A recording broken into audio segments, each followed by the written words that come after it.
Adventure starts at Klein Honda in Everett. Family owned since 1976. We offer a 7-year, 100,000-mile warranty and a 3-day exchange on all new Hondas. Visit kleinhonda.com for specials and a special trade-in bonus.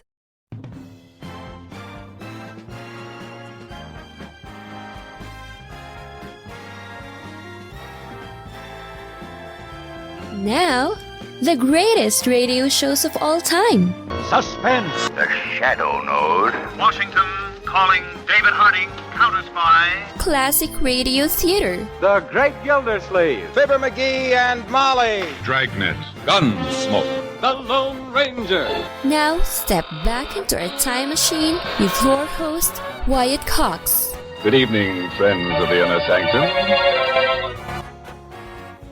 Crime and science fiction on a Saturday with episodes of Dragnet starring Jack Webb from 70 years ago, the Big Bobo. Also an episode of Confession, the story of Anna Carlson. The Challenge of the Yukon from 74 years ago. And Dimension X, Dwellers in Silence. And The Couple Next Door wraps up the podcast today.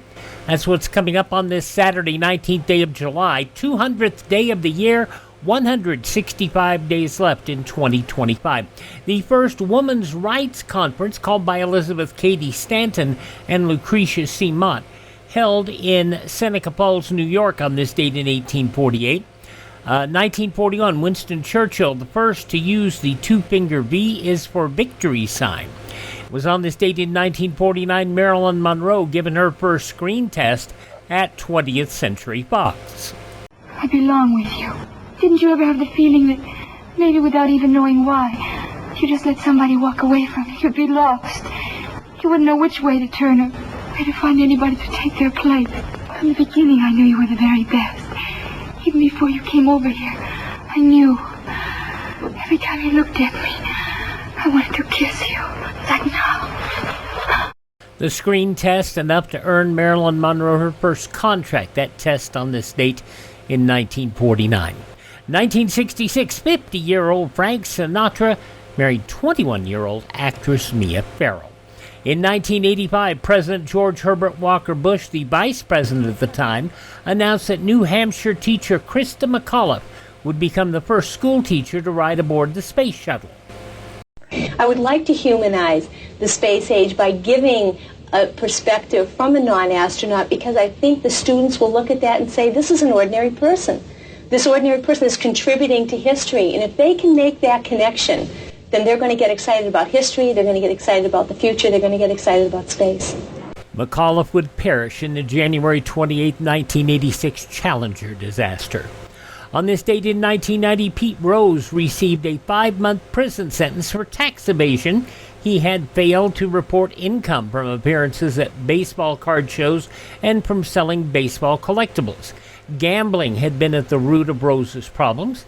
A few days before sentencing, Rose had hoped his betting days were over. It can come back. It's just like a eating disorder or an alcoholic disorder or something like that. So, I have to work at it very hard, and I miss it. Pete Rose said on The Tonight Show, isn't it amazing? I had all these records in baseball, and it took me going to prison to get on The Tonight Show. In 1993, saying it was the right thing to do, President Clinton announced the Don't Ask, Don't Tell policy regarding gays in the military. It is right because it provides greater protection to those who happen to be homosexual and want to serve their country honorably in uniform, obeying all the military's rules against sexual misconduct. The policy would last until 2011. In 2005, President George W. Bush announced his choice of Federal Appeals Court Judge John Roberts to replace Supreme Court Justice Sandra Day O'Connor. It is both an honor and very humbling to be nominated to serve on the Supreme Court. Roberts eventually confirmed as Chief Justice following the death of William Rehnquist. It was on this date in 2014, actor James Garner, a star in many movies and the TV hits Maverick and The Rockford Files, died at his Los Angeles home. Jake, why don't you look around the desk there and see if you can find yourself a deputy sheriff's badge? I never said I was taking no job as a deputy. You're just trying to corner me into this thing, Sheriff. Well, I'm a little surprised what's happening to me, too. You know, I was just riding through here on my way to Australia, and where do you think you're going? Well, this is just plain dumb and stupid. Are you calling the sheriff stupid? Do I have to listen to him? He ain't nothing but the town character. Was the town character. I'm now a deputy sheriff, and probably the second fastest gun around here. Did you hear that? He probably is. And if he isn't, he will be after I've had a chance to work with him for a couple of days. Come on, Joe. From the 1969 Western comedy Support Your Local Sheriff with Jack Elam and Bruce Dern, Garner passing away in 2014 at the age of 86. And it was a year ago today, a faulty software update by CrowdStrike, an American cybersecurity company, caused global computer outages. It was a mess. Among others passing away on this date, Captain Binghamton and McHale's Navy Joe Flynn, country singer-songwriter Lefty Frizzell, from Crazy Like a Fox, actor Jack Warden, from Happy Days, director-producer Gary Marshall, and from Blade Runner and Sin City, actor Rutger Hauer. Birthdays on this date of folks who are no longer with us include the firearms inventor Samuel Colt, murderess Lizzie Borden, also animator, film producer Max Fleischer, presidential candidate George McGovern, the young woman who sang about sad movies making her cry, and Norman, both pop hits in the 60s, Sue Thompson, and country singer George Hamilton IV, all born on this date, who have left this mortal coil. Hi, this is Jeff Foxworthy. It is now time for the birthday announcements. The following people are now officially older than dirt. The lady who sang so many wonderful songs, including her big 1967 hit With Pen in Hand, Vicky Carr, 85 years old today. Queen guitarist Brian May is 78. Robert Gibson of the Rock and Roll Express, still wrestling, but not much. He is 67 years old, let's face it. From Top Gun and ER, Anthony Edwards, but you remember him best from Revenge of the Nerds, which he talks about. At the time, it was a good movie to make and a good comedy to make, and that was kind of the beginning of the high-tech world and the internet business and all that coming into be. So, it was actually topical, He still remembers Revenge of the Nerds kindly. Anthony Edwards, 63 years old today. He was Doctor Strange in the Marvel Cinematic Universe, but he also did well in other movies. Benedict Cumberbatch is 49 today. Electrical brain. A digital computer. From his role as Alan Turing in The Imitation Game, Benedict Cumberbatch is 49. From the Gilmore Girls and Supernatural, Jared Padalecki is 43. And WWE wrestler Jinder Mahal is 39 years old today. Those just a few of the people celebrating the 19th day of July as their birthday. If this is your birthday...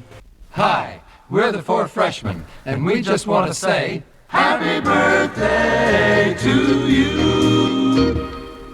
And we're going to go back 70 years to July 19th, 1955. Dragnet, the Big Bobo. That's next here on Classic Radio Theater with Wyatt Cox.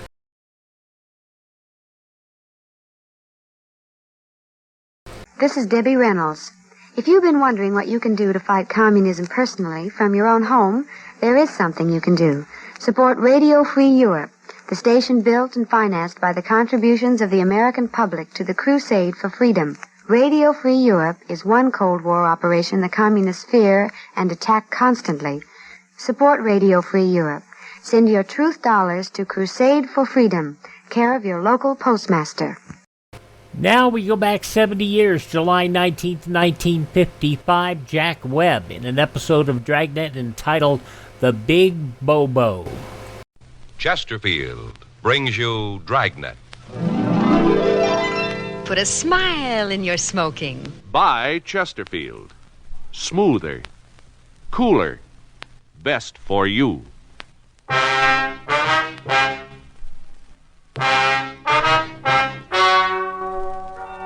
Ladies and gentlemen, the story you are about to hear is true. The names have been changed to protect the innocent.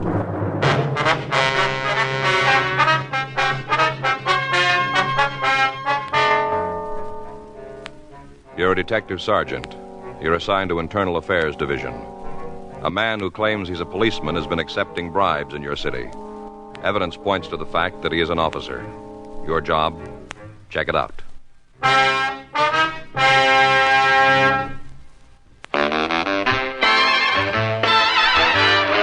Stop! Start smoking with a smile with Chesterfield. Smoother, cooler, milder Chesterfield. Put a smile in your smoking, just give 'em a try. Chesterfield's best for you. They satisfy. When you shop, stop. Remember, vacation time is carton time. The cigarette to take with you is Chesterfield, made the modern way with Accuray. Take along a couple of cartons and put a smile in your smoking. Chesterfield, smoother, cooler, best for you. Remember, in the whole wide world, no cigarette satisfies like Chesterfield. Put a smile in your smoking, just give 'em a try. Chesterfield's best for you. They satisfy.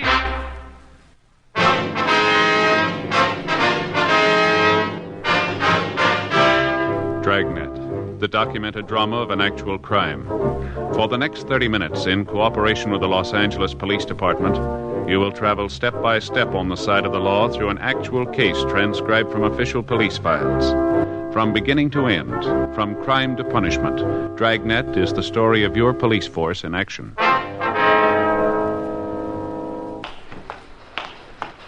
It was Monday, April 18th. It was cold in Los Angeles. We were working the day watch out of Internal Affairs Division. My partner's Frank Smith. The boss is Captain Fulton. My name's Friday. I was on my way into the office, and it was 7:58 a.m. when I got to room 36, squad room. Good morning. Hi. We keeping you up? Huh? There's a couch down the hall. Maybe you can use that. Yeah. Remember a couple of months ago, Faye was on that quiz show? Yeah. Yeah, seems I heard something about that. Well, one of the prizes was a dog. You know, they were going to give us a little pup. Mm-hmm. Turned out they were giving away cockers. They're nice dogs, thoroughbreds. Mm-hmm. Faye and me talked it over and decided we'd rather have one of those basset hounds. What are they? One of those dogs with the little short hind legs and long ears. You know, long face, basset hounds. Yeah. Mm-hmm. I see them in the magazines. You know, they got sad eyes, always look so sad. Yeah. Well, they're hard to get. We had to wait a while. I got the call Saturday. Pup was there. Mm-hmm. I went out and picked him up. Mm-hmm. Named him Hector. Yeah, that's it, Hector. Why? Why? Well, because the old expression kind of fit. Mm-hmm. Since Hector was a pup. Get it, Joe?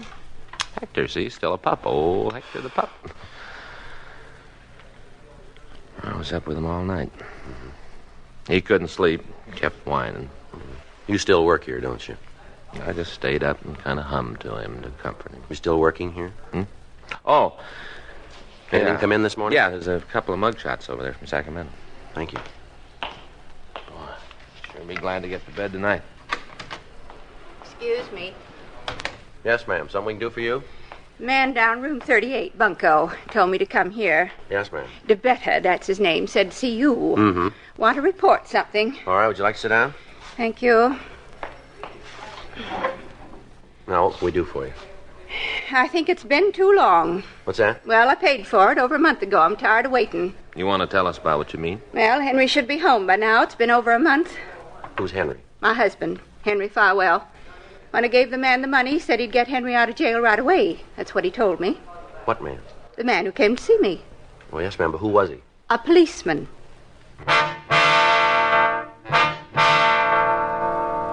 8:12 a.m. We continued to talk to the woman. She identified herself as Mrs. Henry Farwell, and she gave us the full story. When did this man approach you, ma'am? Just a minute, Mr. Smith. I got it all written down. Ma'am? Got it right here in my bag. Yep, here it is. March 6th. That's when I met him. Where was that? What? Where'd you meet him? He come to the house, my house. Told me he wanted to talk to me about something. Said it was important. Mm-hmm. I didn't know him. There wasn't any reason he'd have anything important to talk to me about. But he said he knew the mister. You mean your husband? That's right, Henry Farwell. Is he in prison? Yes. Been there for 3.5 years. We don't like to ask this, Miss Farwell, but it's necessary. Burglary. That's what he was convicted for. Judge told him he'd go to jail for 5 years to life. Mm-hmm. Was this the first time he's been in jail? I thought so. First, I thought it was all a mistake. They was wrong about the mister. Yes, ma'am. They weren't. Came out in the trial. Seems he'd done the same thing before, twice before. I see.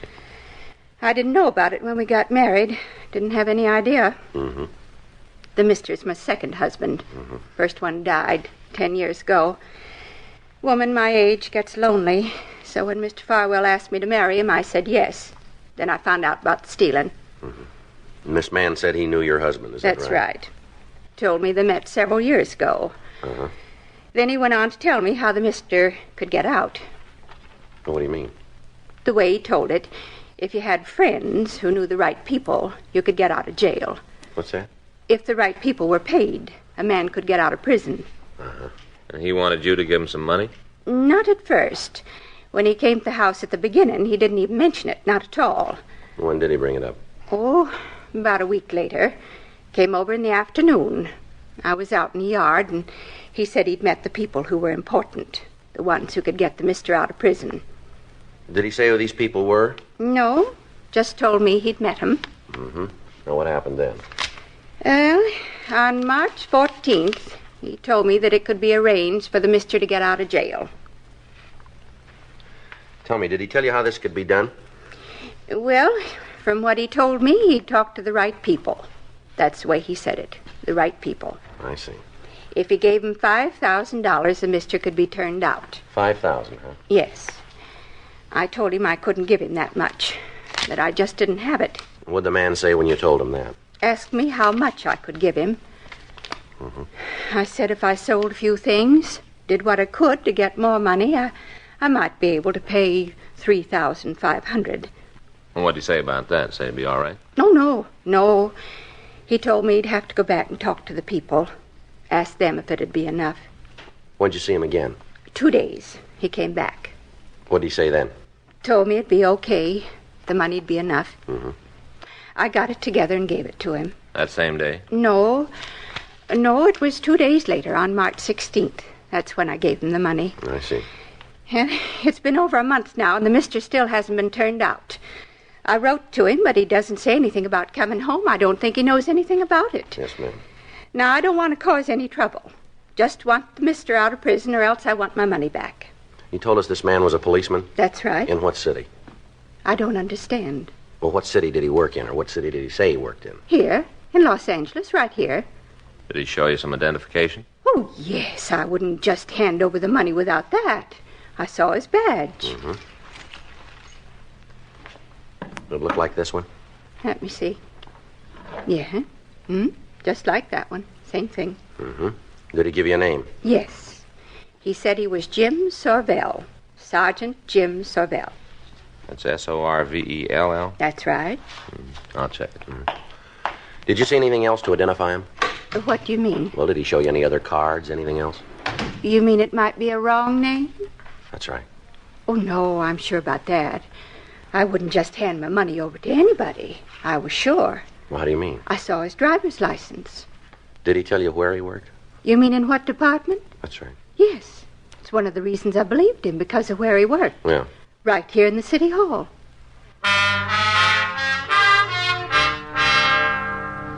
While I continued to talk to Mrs. Farwell, Frank put in a call to personnel. 3 minutes later, he called me out into the hall. Let me close the door. What do you got? Well, I checked the personnel records. Yeah, what'd you find out? Looks like she was telling the truth. What? There is a Jim Sorvell. City Hall? Well, closer than that. Huh? Auto theft detail.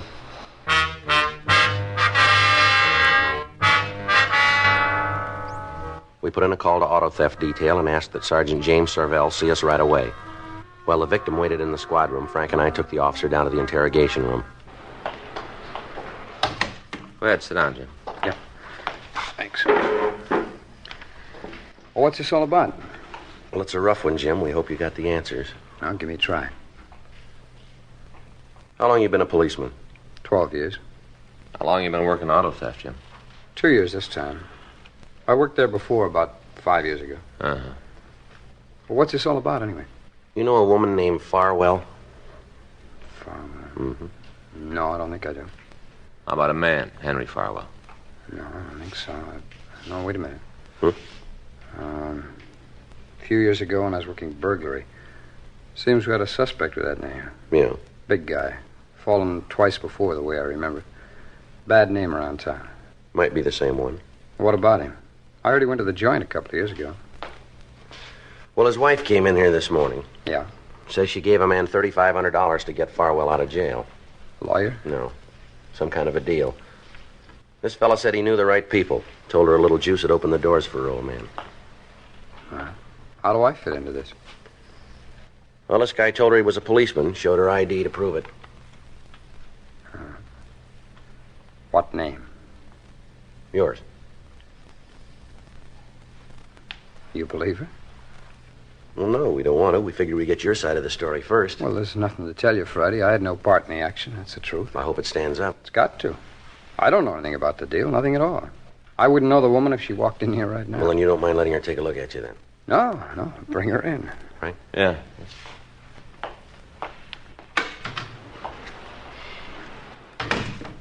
How'd she happen to pick me? Told us the fella that took her gave your name. Must be a goof up someplace. Mm-hmm. You got your driver's license? Yeah. Want to show it to me? Sure.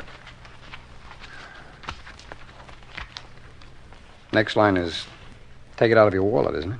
I don't like this any better than you do, Jim. Yeah. Here. You got your badge on you? Yeah. You want that, too? Well, I want to see it. All right.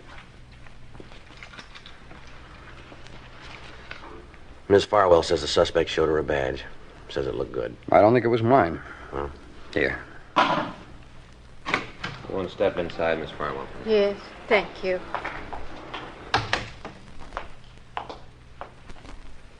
All right, Miss Farwell. You know this man? Yeah, seems I've seen him someplace before. Yes. Now be careful and look carefully. Do you know where you've seen him? I'm trying to think. Take your time, be sure. Yes, ma'am. Please be sure. Yeah, hair's a little shorter. Had a mustache before. But I can tell. I can tell for sure. What's that? He's the one that took my money.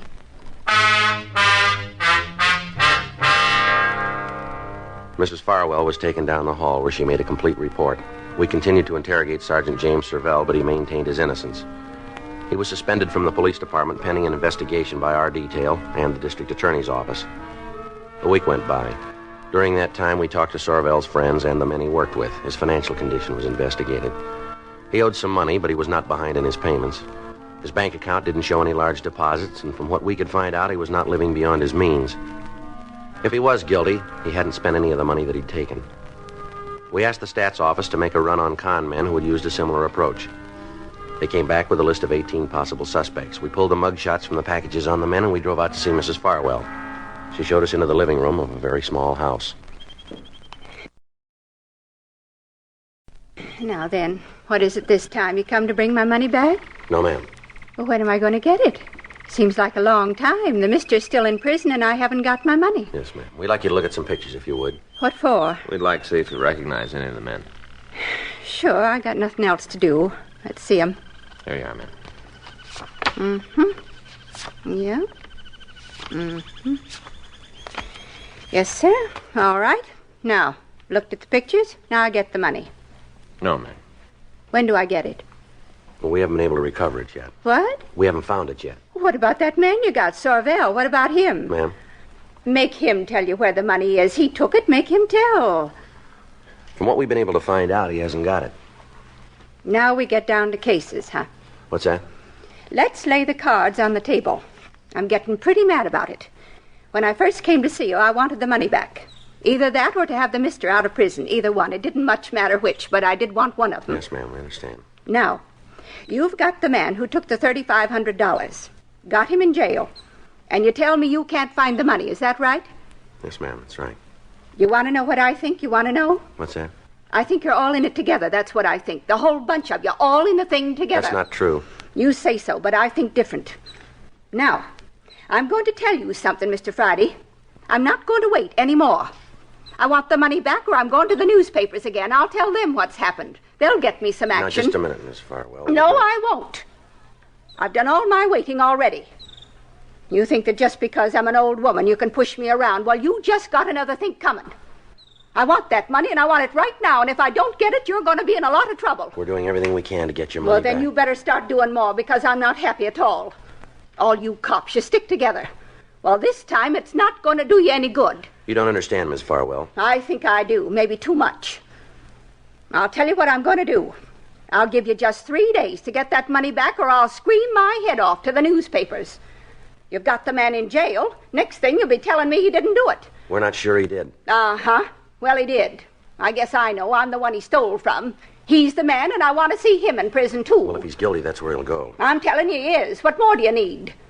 Just one more thing. What's that? Proof.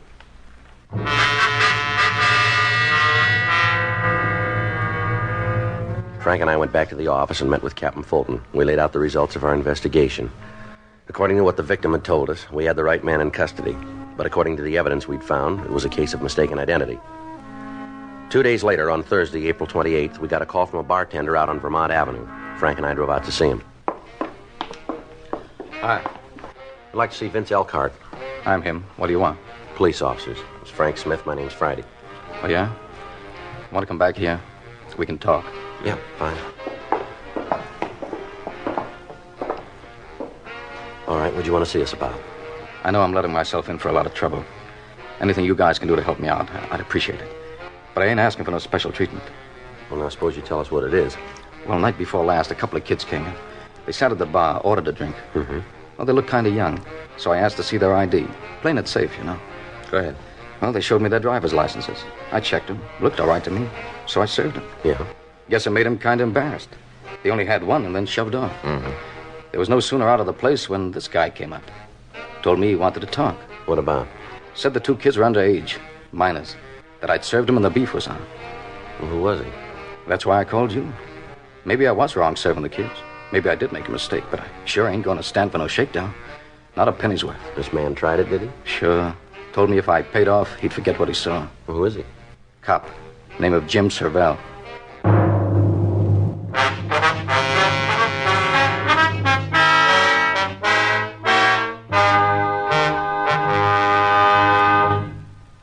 Put a smile in your smoking.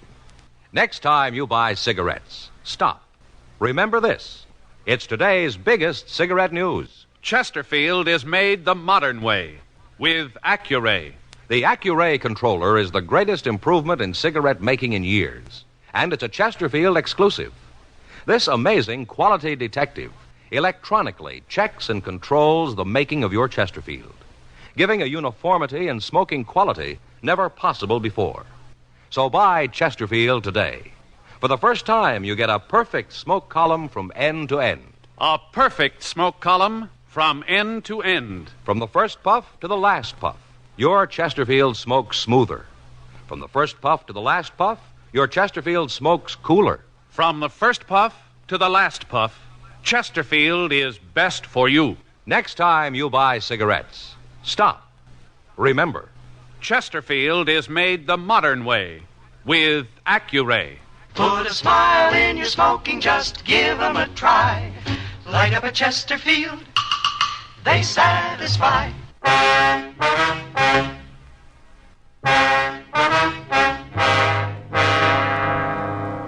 We got a description of the man who tried to blackmail Vince Elkhart. It matched Sergeant Jim Sorvell. While I continued to talk to Elkhart, Frank put in a call to the policeman and asked him to come over to the bar. It took him 12 minutes to get there. He was brought into the place and confronted by the bartender. Would you turn around? Sure. How's that? Uh-huh. Yeah. How about it? Isn't any doubt as far as I'm concerned. No. He's the wrong man.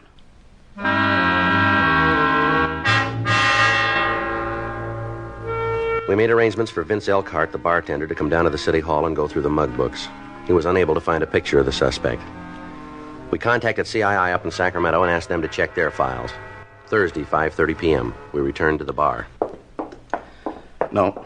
Come right down to it, I guess I should have known he wasn't a cop. Should have known it all along. Have you seen this fellow before? I'm not sure about that. Seems like I might have, but I can't be sure. Mm-hmm. We do a pretty good business in here. A lot of people. He might have been around, but I can't name a date or time. Mm. Was he with anybody the night he was in here, do you remember? I don't remember. Matter of fact, I don't even remember him coming in. Just all of a sudden, after the kids left, he was at the bar, tossing me the pitch. Mm-hmm. Really saddened me to think a cop would pull a stunt like that. Well, what'd you tell him when he asked you for the payoff? Said for him to get out of the place. That if he was going to make a pinch, to go ahead and do it, or else clear out. Did he leave? Yeah. Said I didn't give him any choice. Walked out. Hello. Yeah, that's right. Just a minute. Hey, Vince. Yeah? Catch the phone, will you? Yeah. Excuse me. Yeah, go right ahead. Sure, go ahead. Hello? Yeah, that's right. Who? Oh, yeah. Mm-hmm. I don't know. Yeah. No, I understand. Uh-huh. Well, it's nice of you. Sure, I thought about it. Okay. Yeah. Goodbye. You guys must live right. That was him. The phony cop? Yeah. He'll be right over.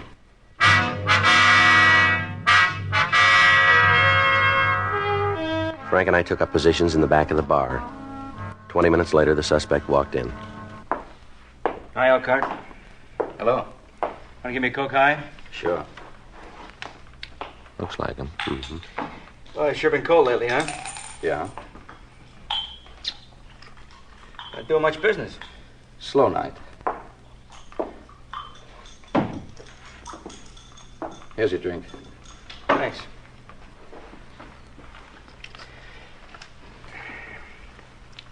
Where can we talk? It's all right here. And what about the two guys in the back? They won't bother anybody. Both gassed. All right, Elkhart, what about it? You mean the payoff? That's right.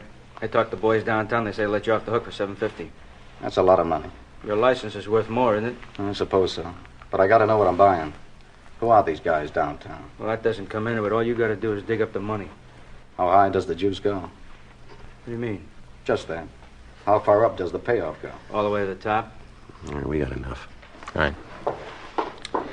Yes, sir. You play along with us and you'll do all right. This is him. All right, mister, let's go. What are you talking about? What is this? Police officers, you're under arrest. For what? Suspicion grand theft, impersonating an officer, and we ought to be able to figure up a couple more on the way downtown. Oh, hey, you guys are wrong. You made a mistake. Sure we have. Stand still. Nice, clean. You're going to be awful sorry about this. Is that right? Sure, I got a lot of friends in town. Some of them pretty high. Mm-hmm. You mind giving me your names and numbers? I want to be sure I got the right dope on you guys. Time I get through, you'll both be working so far out, you'll need a passport to get home. Mm-hmm. Got it all figured, haven't you? Front, back, and in the middle. Yeah. Like reading a story. Well, I don't know about the first part. Yeah. But I can tell you how it's going to end.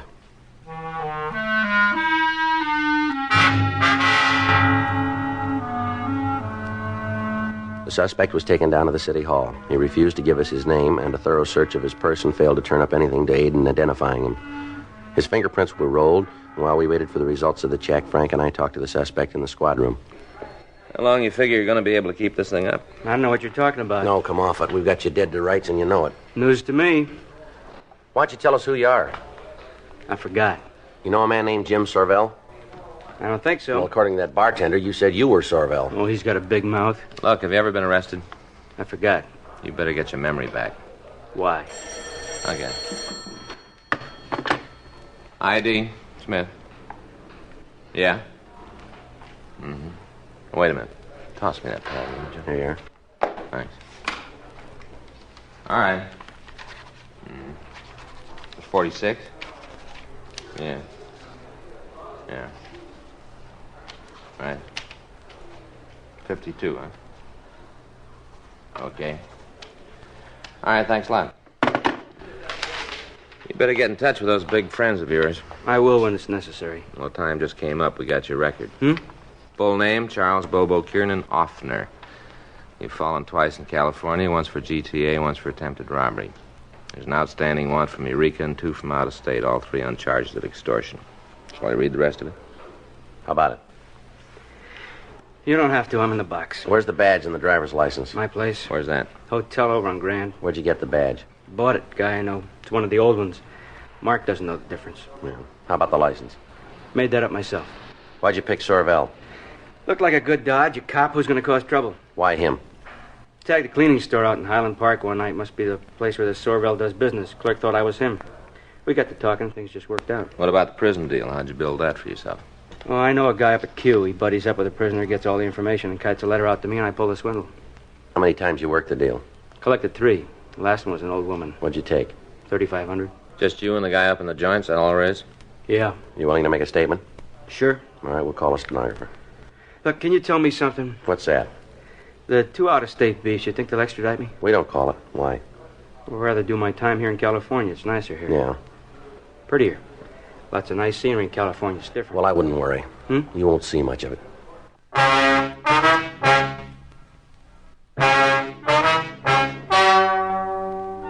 The story you've just heard is true. The names were changed to protect the innocent. On July 28th, trial was held in Department 96, Superior Court of the State of California, in and for the County of Los Angeles. In a moment, the results of that trial. Now, here is our star, Jack Webb. Thank you, George Fenneman. Chesterfield, made the modern way with Accuray. I wonder if you realize what that means to you. For the first time, you get a perfect smoke column in your cigarette. A smoother smoke. A cooler smoke than you've ever had before. To put a smile on your smoking, try 'em. Chesterfield.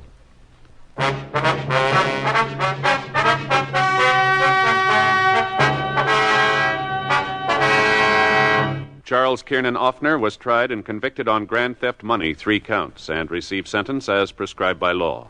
Grand theft money is punishable by imprisonment for a period of not less than 1, nor more than 10 years in the state penitentiary. Sergeant James Sorvell was reinstated in his duties with full back pay.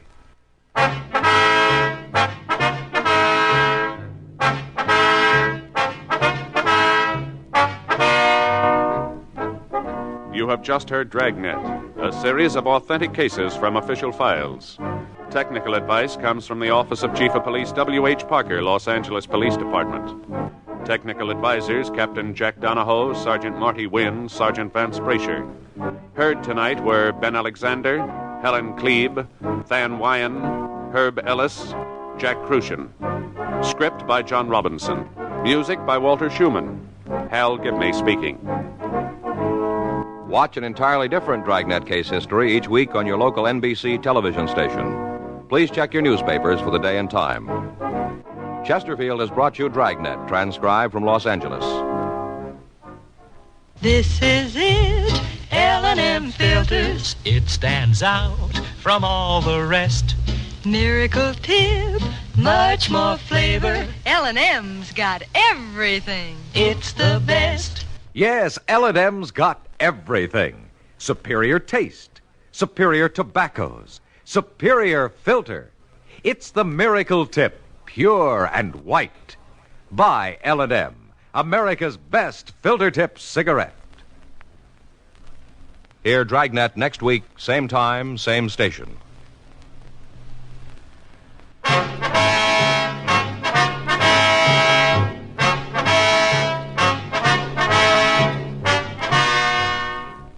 From 70 years ago, July 19th, 1955, Dragnet, here on Classic Radio Theater with Wyatt Cox. 2 years earlier, NBC did a different show called Confession, and we'll hear that in just a moment.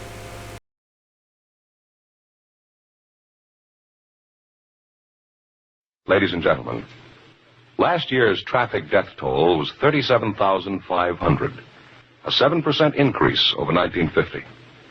The National Safety Council believes that the best way to promote safety on the road is for each of us to know and obey traffic laws, to read and heed traffic signs. So be careful. The life you save may be your own.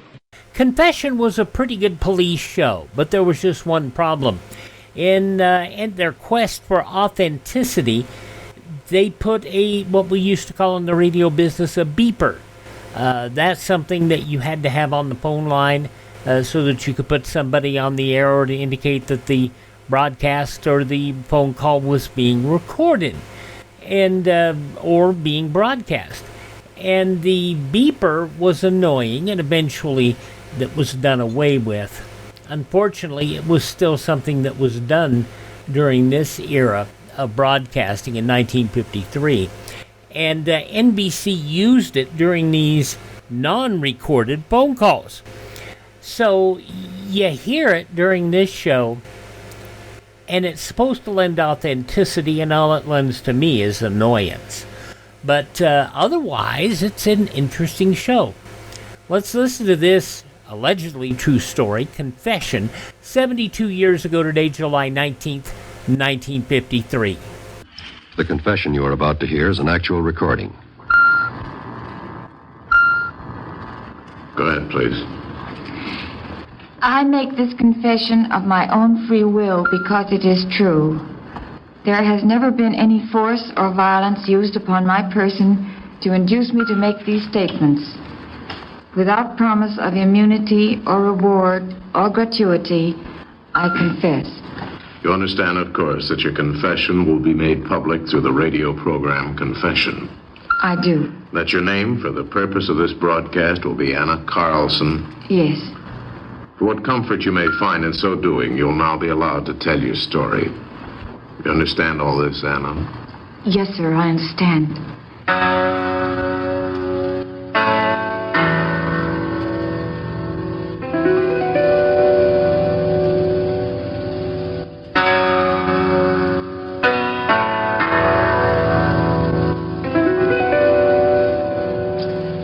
You are listening to Confession.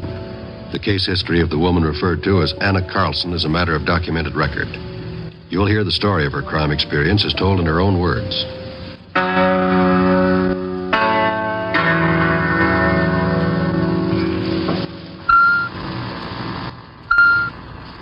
Go ahead with your story, Anna. They said it was premeditated. Premeditated murder. It wasn't. I don't know how to begin. You, have children? Yes. 2 girls.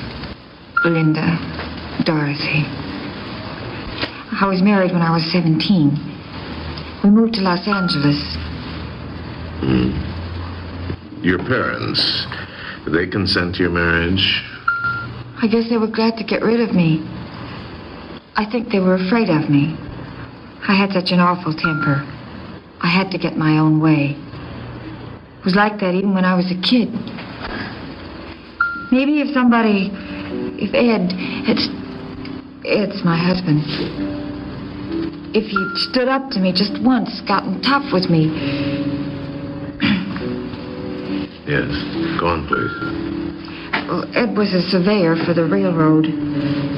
By the time I was 19, I had the children, both of them. I seemed like I'd stopped living even before I'd started. 2 babies, and my husband gone most of the time. When he did come home, he'd be with the girls every minute, and he was always finding fault with me. I remember once he came home a day early from a field trip in Arizona. Hi, Anna. Hello, Ed. Wasn't expecting you till tomorrow. They flew me in from Phoenix. I got to go back in the morning. Tomorrow morning? Yeah.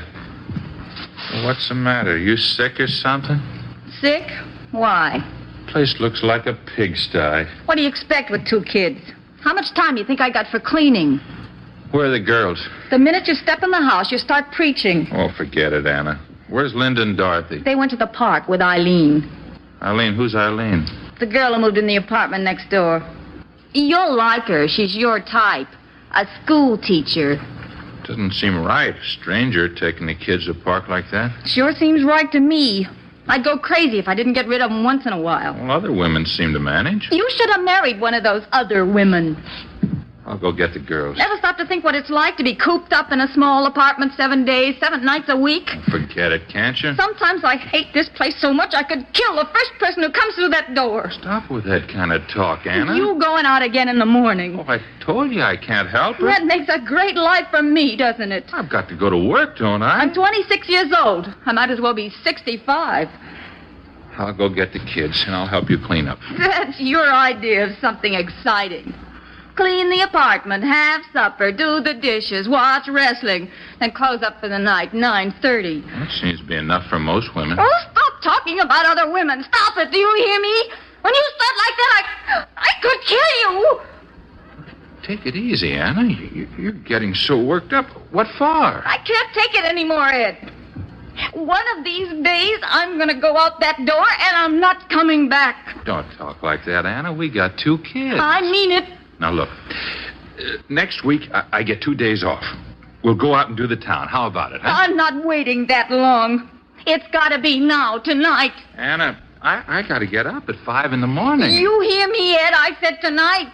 Or else. Okay. We'll go somewhere tonight.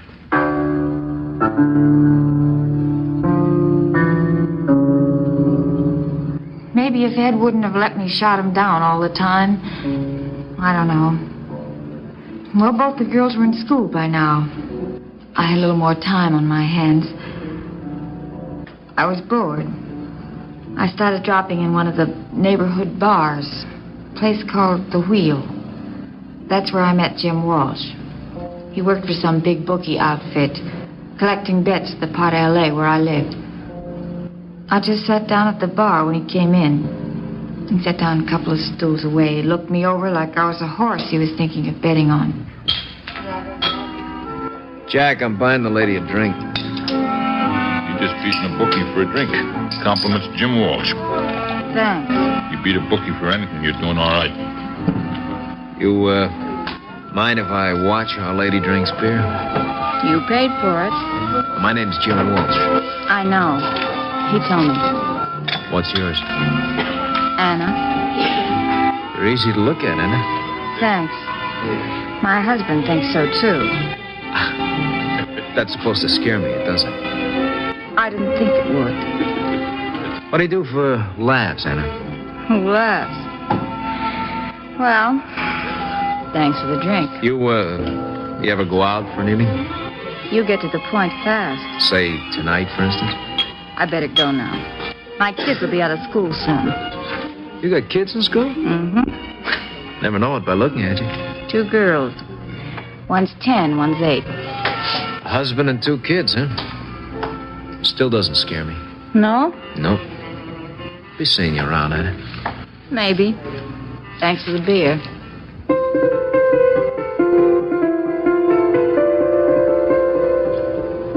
He was kind of like that, a flashy talker. I remember I laughed when I thought about him after, what a nerve he had. When I got home, the girls were playing outside. I went in to fix some supper. Eileen Meadows, the schoolteacher next door, she stopped me in the hall in front of her apartment. Anna? Hello, Eileen. Anna, can you come in for a minute? Sure. I don't quite know how to say this, Anna. Go ahead. I had a long talk with your husband last week. I noticed you two find a lot to talk about. We seem to have a common interest that you don't share. Your children. Why don't you try minding your own business? It's for your children's sake that I've made it my business. All right, get it over with. Anna, unless you do something about it, you're going to lose your husband. Lose Ed? Is that so? He wants more for the children than you're giving them. This calls for music. You know that Linda's doing very poorly at school, don't you, Anna? The child is always in trouble. They sent me a note. She'll straighten out. The principal has asked the child welfare people to investigate her home environment. You're bluffing. No, it's true, Anna. Now listen to me. No. They can recommend that your children be taken away from you. Do you understand? It's a lie. The whole thing's a bluff you and Ed cooked up. You keep out of my life, you busybody old man. Anna, don't! Take your hands off me. I didn't mean to do that, Eileen. You mustn't let yourself get like that, Anna. I know. I'm sorry. For a moment there, you could have killed me. When I get like that, I don't know what I'm doing. I better go fix something to eat. Eileen wasn't lying. A lady from the Welfare Bureau came and talked to me about how I ought to run my life. About not leaving the kids alone so much. And how they look. I said, sure. Everything she said, and she left. I'd seen Jim Walsh a few times at the corner bar. He tried to get me to go out with him. I didn't for a long time. But he had a way of going after things. One night when the kids were in bed, there was a knock on the door. Just a minute. Jim, Well, aren't you going to ask me in? you've got a nerve, haven't you? Sure. Suppose my husband had been home. I found out he wasn't. Well, you can't stay here. Who said I wanted to? Get her some party clothes. We're going out. Going out just like that. Where? New club's opening up on 19th Street. Floor show, dancing, drinks. Sounds good, Jim. But I better not. Oh, get a babysitter, I'll pay. Thought maybe you'd like to get out for a change. Live a little. I don't know. It's not I don't want to. Last time we talked, you said if you wanted something bad enough, you always managed to get it. It's a pretty big step for me, Jim. Maybe next time. This could be my first and last try, Anna. You mean it, too, don't you? Well, is it yes or no? I'll go.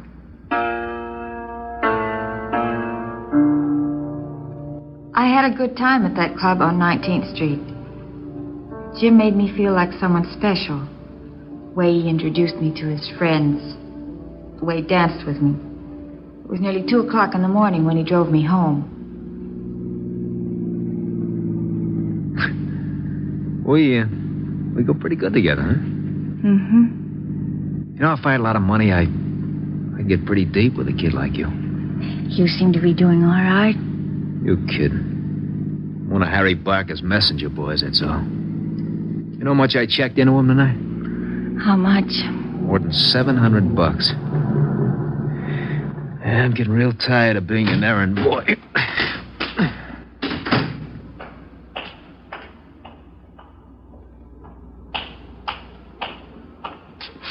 Someday I'm going to have my own outfit. I'll bet you will at that. Someday I'll have my own boys making the rounds for me. And then we'll just sit and count the stuff as they bring it in. Quit kidding, Jim. No, I'm not. I think you're something like me. You want things till you get them. Then you start wanting something else. You get it all wrong, baby. Someday I'm going to prove it to you. I better go in now. Yeah. Well, baby. I don't think you'd better come in. If that's the way you want it. I had a wonderful time tonight, Jim. Thanks a lot. It's better. A lot more where that come from, honey. Well, good night, Jim. Good night, baby.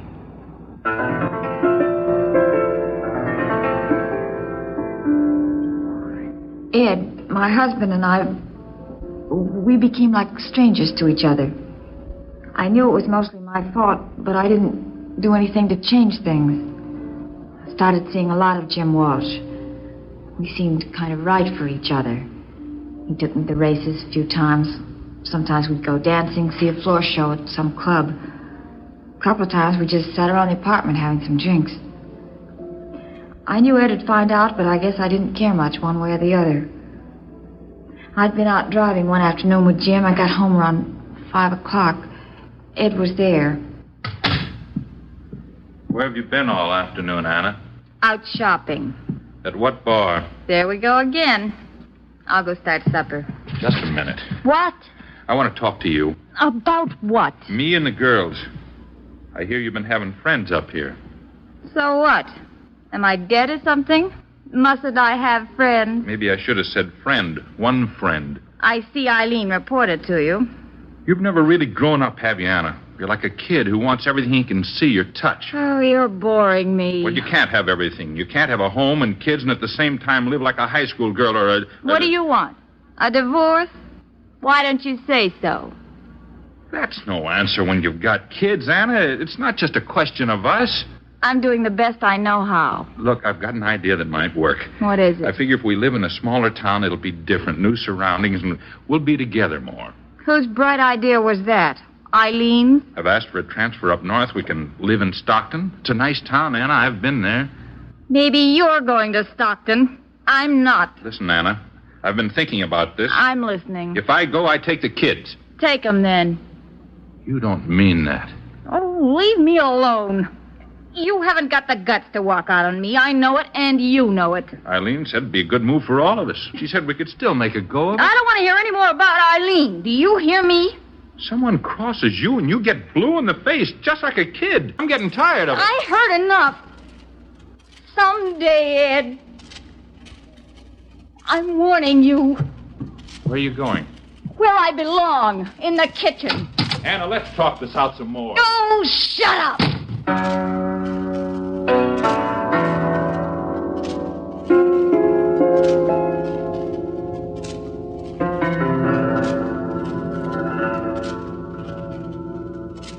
You are listening to Confession. Before continuing with the documented record of the woman referred to as Anna Carlson, the National Broadcasting Company is honored to present Mr. Richard A. McGee, Director of Corrections, Department of Corrections, State of California. Mr. McGee. The most dangerous criminals are the adults who behave like children. Psychiatrists call them psychopathic personalities. People with unresolved emotional conflicts, which they act out impulsively. They want what they want, and they want it now. They have a childish disregard for the consequences of their acts.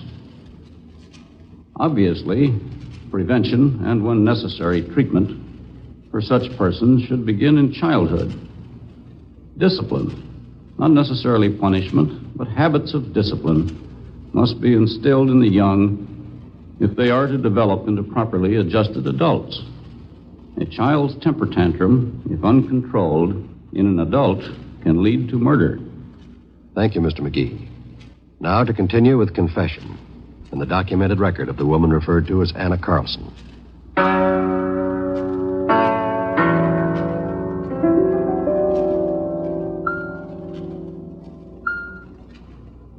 Go ahead with your story, Anna. Ed forgot about Stockton. Sometimes I think if he'd taken the girls then, I might have followed him. I don't know. Anyway, he stayed. Yeah. Go on, please.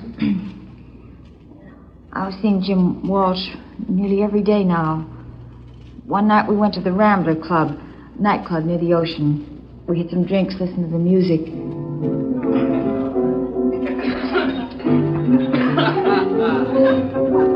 You're awful quiet tonight, Jim. Yeah. Look, I've been figuring. On a good weekend, Barker's got between 50 and 60 grand in his safe.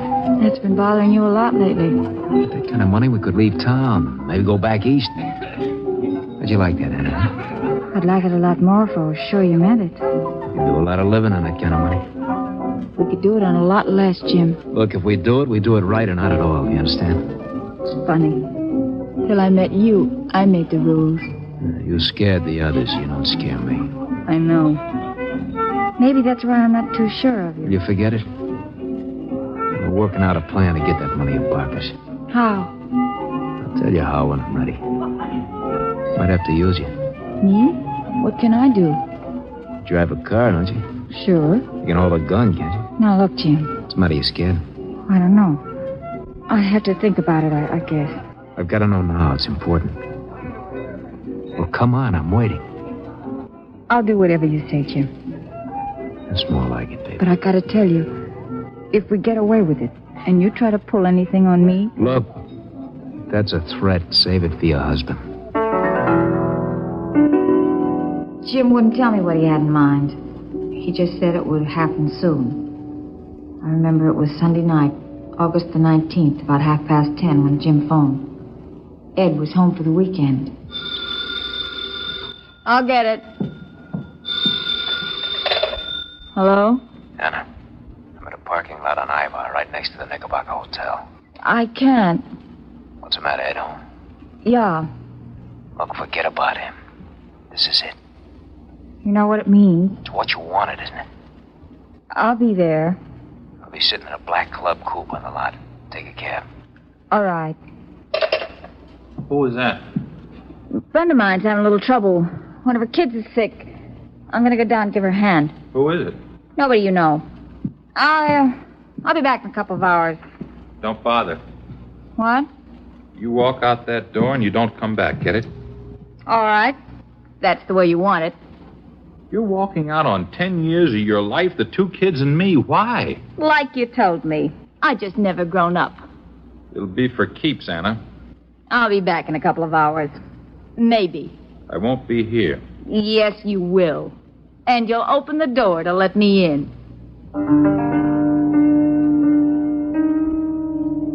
I was sure Ed didn't mean it about taking the kids and leaving. He'd said that before and never done it. I took a cab. I got out at Ivar and Yucca, walked the rest of the way. It was a few minutes after 11. There weren't many cars there. I found him right away. Anna, over here. All right, come on, get in. This isn't your car. Where'd you get it? What do you think? Couldn't take a chance using my own. I wish there was some other way. Now, look, this is going to be so easy, baby, you won't believe it. Barker's away, I got the combination to a safe. How'd you get it? Simple. Last 5-6 weeks, I've been watching him open it. I'd concentrate on one number at a time. Now I got them all. Not bad, huh? You told me he always leaves one of the boys there when he goes away. Yeah, he left Pete Barnes there. But as soon as Barker left the house, Pete ducked out. I saw him myself. Oh, he might come back. For a payoff like this, you gotta take chances. Here, take this. A gun? What do I need a gun for? Now look. You park in front of the house. You stay in the car, I go inside. If it looks like anybody's coming, you blow your horn 3 times. You got that? Then beat it. I'll get out the back way. What about the gun? Will you shut up? Just listen to me.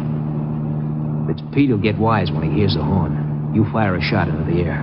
That'll make him take cover. It'll give me time. Jim, I'm scared. You're not turning chicken, are you? No, but I'm scared anyway. All right, baby. Now listen to me.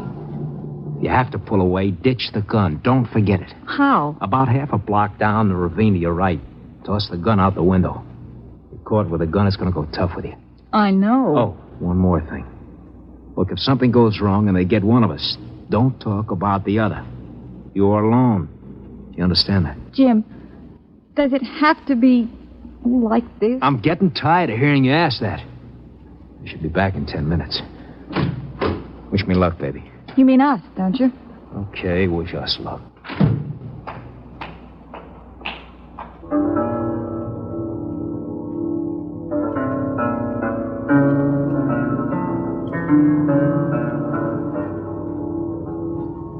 I don't know how long I sat there waiting for Jim to come out.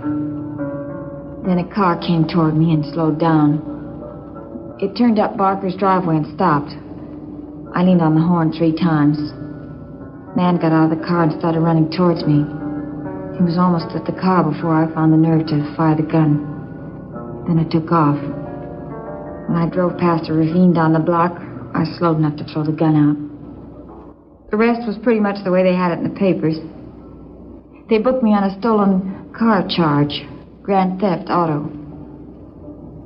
Well, at the preliminary, they fixed bail at $1,500. I thought Jim would look after it, but it wasn't Jim.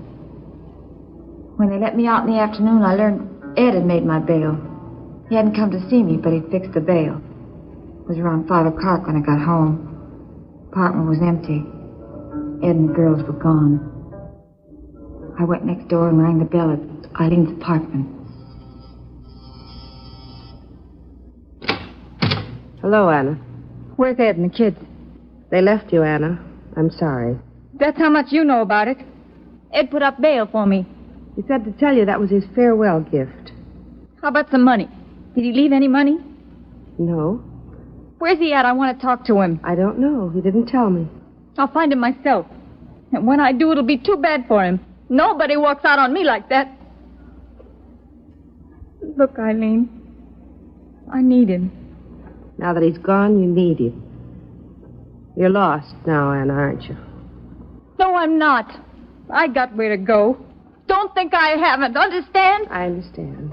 And I'm very sorry. Now, if you'll excuse me. I got a few things to say to you, too. We have nothing to talk about. Goodbye, Anna.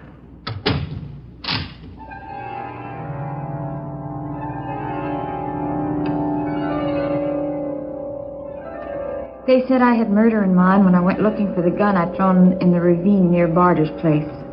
That wasn't so. I just wanted to make sure no one else found it. I didn't want them to have it at my trial. It was Jim's gun. And if they found it, they might be able to tie him in with the Barker thing. So I went back and got it. I knew Jim checked in the Ramblers Club every night about 10:30. I waited till then and I went there. You shouldn't have come looking for me, Anna. I can't be seen with you. The cops might be following you. They're not. I checked. You've got to stay away from me. I thought at least you'd fix bail for me, Jim. Too risky. Who did? Ed. No kidding. You must be a pretty good guy at that. What happens now? You go home and stay there? I got no home. Ed took the girls and left. If things had worked out, it would have been different. I'll let you have 10, 15, but that's all I can spare. Don't make it a habit. You keep it. Now, look, don't start whining, baby. You went into this with your eyes wide open. I don't like women who whine. I can still make things pretty bad for you, Jim. Yeah, I thought of that. Sam! Yeah? If Come here a bothering minute. you... Shut up, you. Yeah, Jim. When was it that someone tried to knock over Barker's safe, Sam? Last Sunday night. Why? You happen to remember where I was that night? Yeah, sure. You were here from 9 to closing. I see. I get the picture. Okay, Sam, thanks. Anytime. Anytime at all. Bad week for me, Jim. Looks like I'm a loser. Yeah, looks like it. I'm a poor loser. I don't know how. Well, the first time's always the toughest. You better go now. I don't know how. Now, look, don't try pulling one of your fits on me, baby. I know you. I know. I got something of yours, Jim. Go on, Anna. Take off. Another minute you're going to be bawling. Go home and do it. I got no home. Go on. Beat it, I said. Sure. Sure, I'll beat it. But before I go, don't you want your gun back? My God. Oh, yes. Well, put it on the table. I said put it on the... What's the matter with you? Did you hear me, Anna? I heard you, Jim.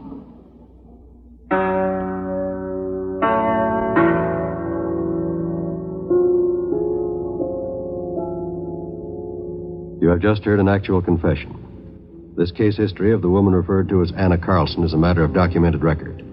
To protect the legal rights of this woman, names and places were changed or deleted. Technical advice for confession comes from the Office of the Director of Corrections, Department of Corrections, State of California. In a moment, you will again hear Anna Carlson. Anna R. Carlson was arrested in Los Angeles County, State of California, and tried and convicted under Section 190 PC on charge of murder in the first degree. On a recommendation for leniency by the jury, she was sentenced to life imprisonment in the California Penal Institution for Women at Corona. Now, Anna Carlson. Maybe someone, somewhere, will be helped by this broadcast. I know a lot of women can put themselves in my place. I saw them in bars and nightclubs running away from the things that really count. It's funny I had to ruin my life to find out what I really wanted. I guess what every woman really wants. A home and kids, a husband. I know it sounds pretty ordinary to a lot of women, but I had a long time to think about it. A very long time. Ed and the girls live in Stockton. Linda's married now, and I'm a grandmother. I sure would like to see her, my granddaughter.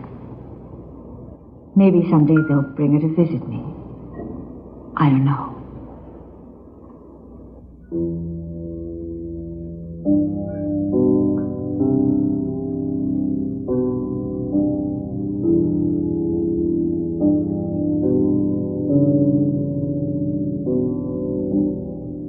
This has been Confession, transcribed statements of actual crimes. These true tragedies are brought to you each week as an NBC Radio Network production in an effort to stem the nation's forward march of crime. Credit for this broadcast goes to our cast: Paul Frees, Eve McVeigh, Barney Phillips, Virginia Gregg, Anthony Barrett. Writer Lou Rusoff. Music Michael Samogi. Script supervision Warren Lewis.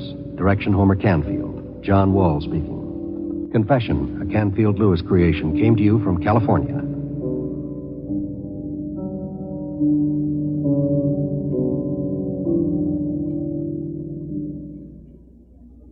From 72 years ago, July 19th, 1953, Dragnet on Classic Radio Theater with Wyatt Cox. Coming up on our Sunday program, we'll be taking a look at the July 20th, 1958, with episodes of Frontier Gentleman, Gunsmoke, and yours truly, Johnny Dollar, and a 1950 episode of Somebody Knows, about an unsolved murder of Joseph P.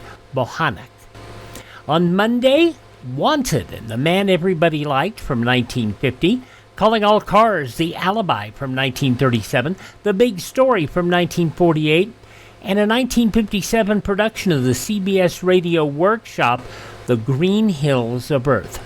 Westerns on Tuesday's program, with episodes of Fort Laramie and Gunsmoke from 1956, Roy Rogers from 1954, Tales of the Texas Rangers from 1950, and the 1946 soap opera Rosemary.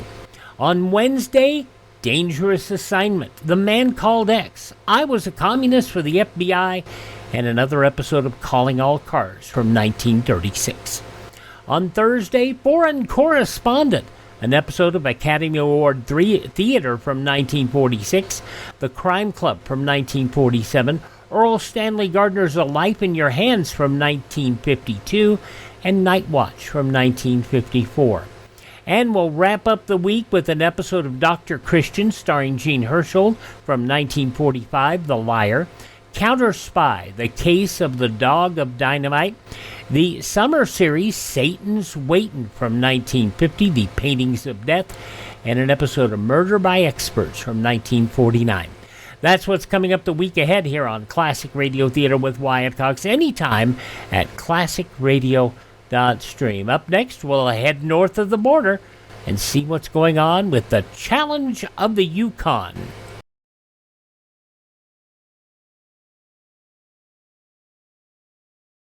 Instead of going down, the annual rate of polio cases in this country is going up. Instead of growing panicky with fear in the face of such an unwelcome fact, there is a way in which we all can join the Army which is fighting to check this trend and ultimately defeat infantile paralysis.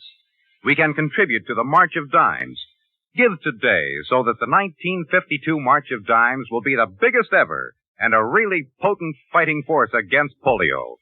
Now on Classic Radio Theater with Wyatt Cox, one of those shows that came out of the Lone Ranger area, out of Detroit's WXYZ.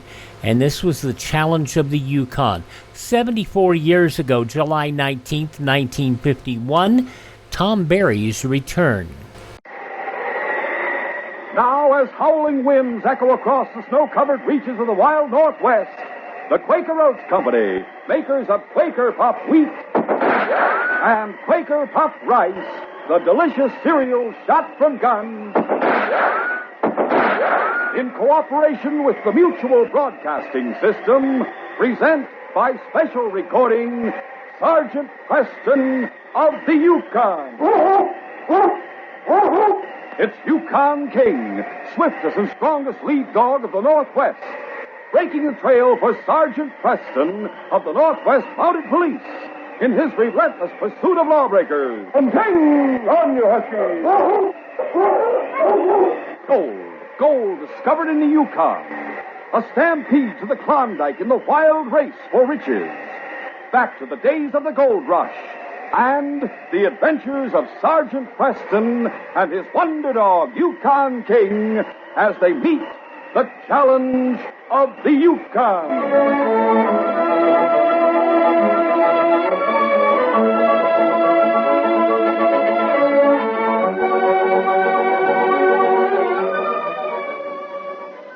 Our adventure will begin in just a moment. Is your youngster a problem child in the classroom? Maybe it's because our schools themselves are such a problem. Maybe your child is sharing desk and textbook with another child who is also finding it hard to learn under such conditions. Nearly 1 million new students a year are entering schools that are sorely overcrowded and understaffed. 400,000 new teachers will be needed within the next 10 years. President Eisenhower has pointed the way by calling a special White House conference on education to take place in November. Meanwhile, states and communities are organizing their own conferences to discuss local school problems. Carry the ball for your community. Write for free information on how to hold a community conference.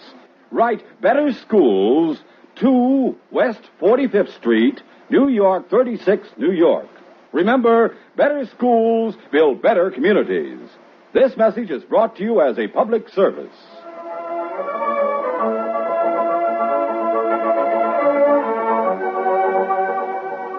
Tom Berry knew he had to reach Dawson City at all costs before the thaw set in.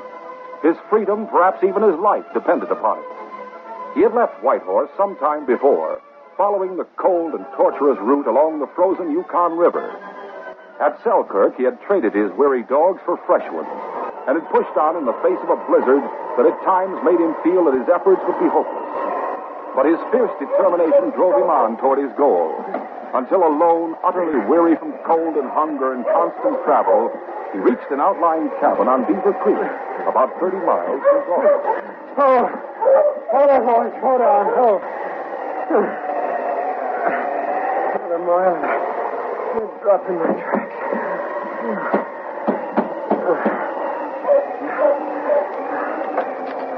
Well, hi there, young fella. Come in. Oh, come in. thanks. Thanks a lot. Hey, you look plumb tuckered out. Take off your park and rest a spell. Here, let me help you, son. Thanks again, mister.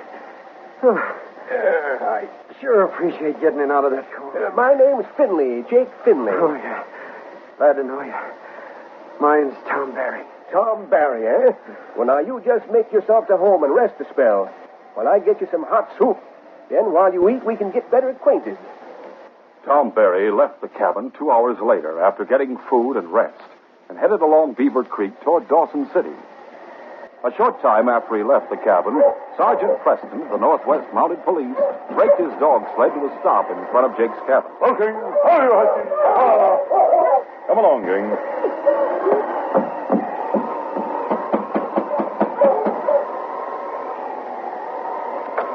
Hello, Jake. Well, hello. Glad to see you, Sergeant.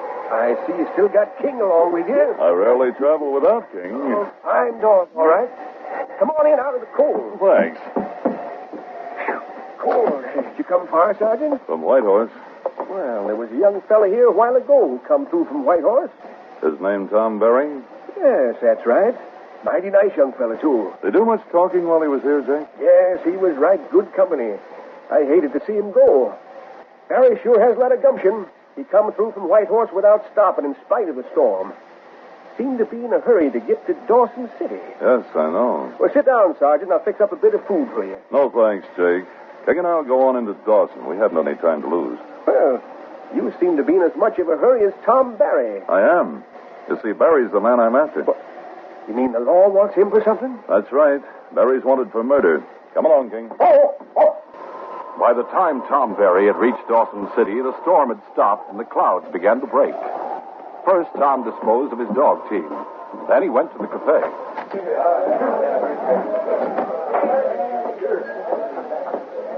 Hi there, Tom. I haven't seen you around lately. You been away? Yeah. Is Laura around? She's back in the dressing room getting ready for her singing act. Thanks.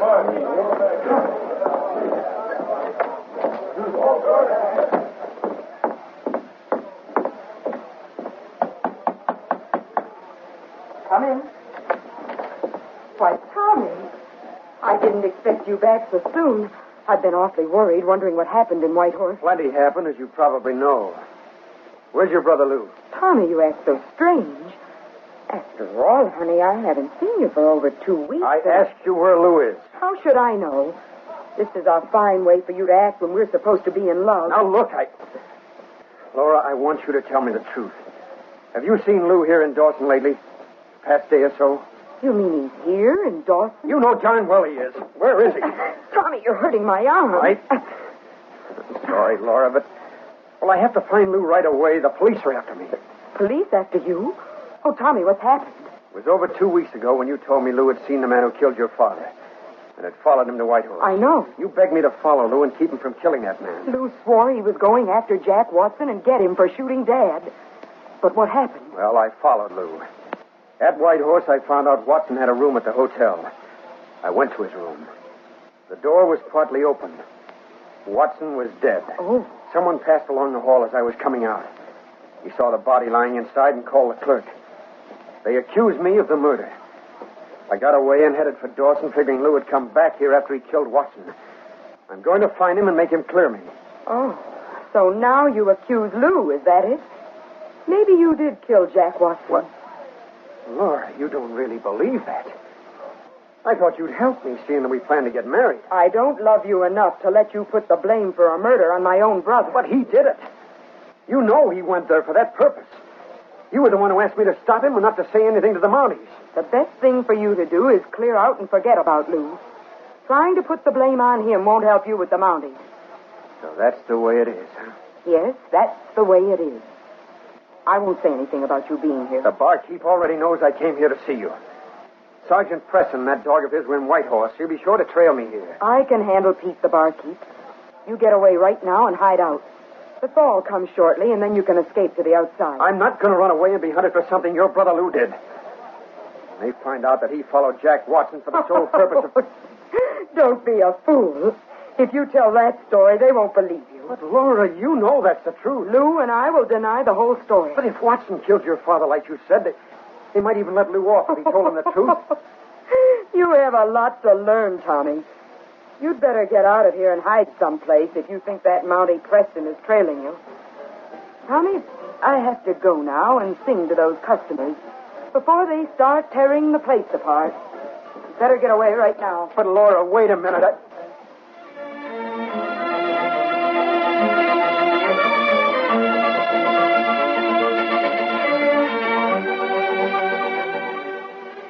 We'll continue our adventure in just a moment.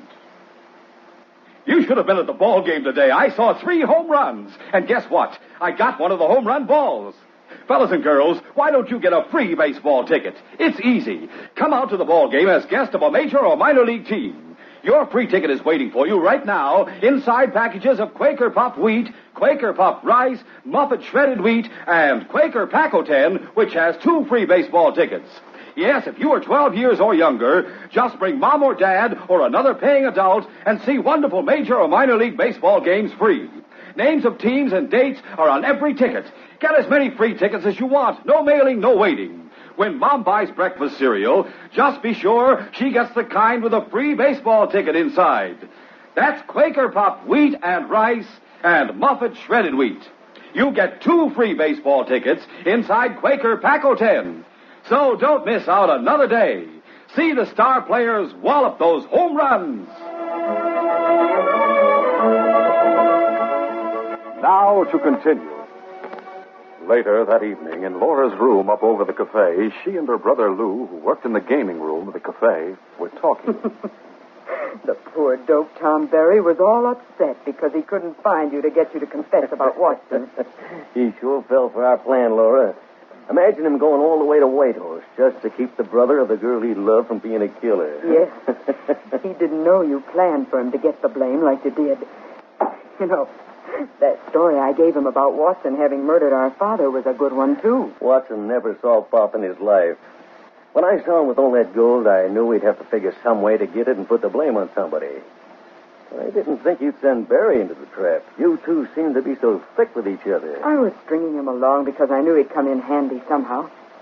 You know, if the Mounties catch up with him and he tells them that story, they'll think he's lying.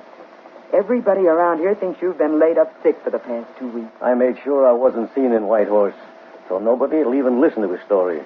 Now we can do a lot with that gold you got from Watson. Yeah. The thaw will be here within a week, and when the first boat leaves for Seattle, we'll be on it. Yeah, and once we're away from here... Who's there? Sergeant Preston, Northwest Mounted Police. Uh-oh. We'd better watch our steps. I'll let him in.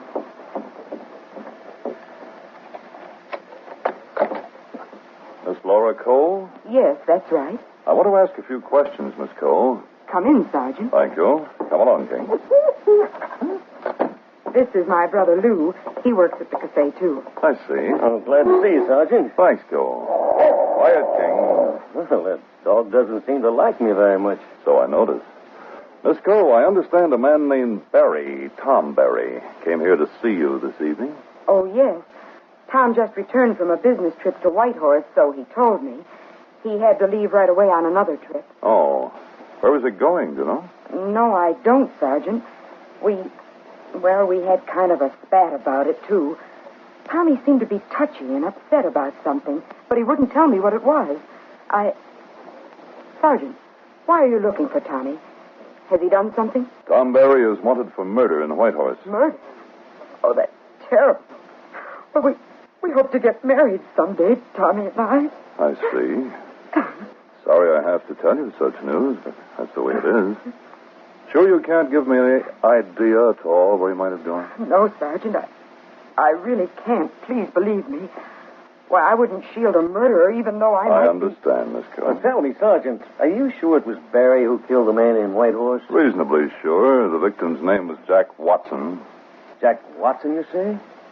So that's who it was. You knew Watson? Well, he was here at the cafe a couple of weeks ago. Spent a lot of gold. Last time he was in, he said he was heading for Whitehorse. Had a chance to make the trip with a couple of other prospectors who were gone. I see. Well, I guess Barry trailed them all the way and then waited to get Watson when he left the other two and put up at the hotel. That's about the way it was, all right. Well, I have all the information you can give me. I'll pick up Barry's trail sooner or later. Good night. Good night, Sergeant. Come along, King. Sergeant Preston, with King at his side, went down the main street toward the Northwest Mounted Police Headquarters. As he was about to go in, a man stepped from the shadows. Sergeant Preston? Yes, I'm Sergeant Preston. Oh, I've been waiting here for you.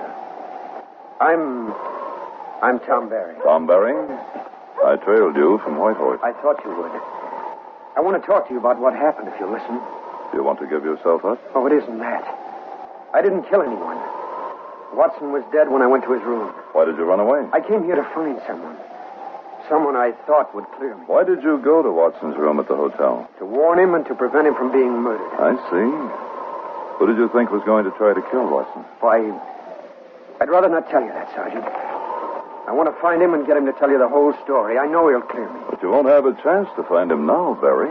No, please, give me a chance. I won't try to get away. I swear I won't. Tell me, who else besides Laura Cole knew you went on that business trip to Whitehorse? No one. Well, that is only the person I want to find. In other words, if you find that person, you expect he'll confess and clear you? Well, yes. You see, Tom, that doesn't make sense. Watson was murdered because he carried a small fortune in gold.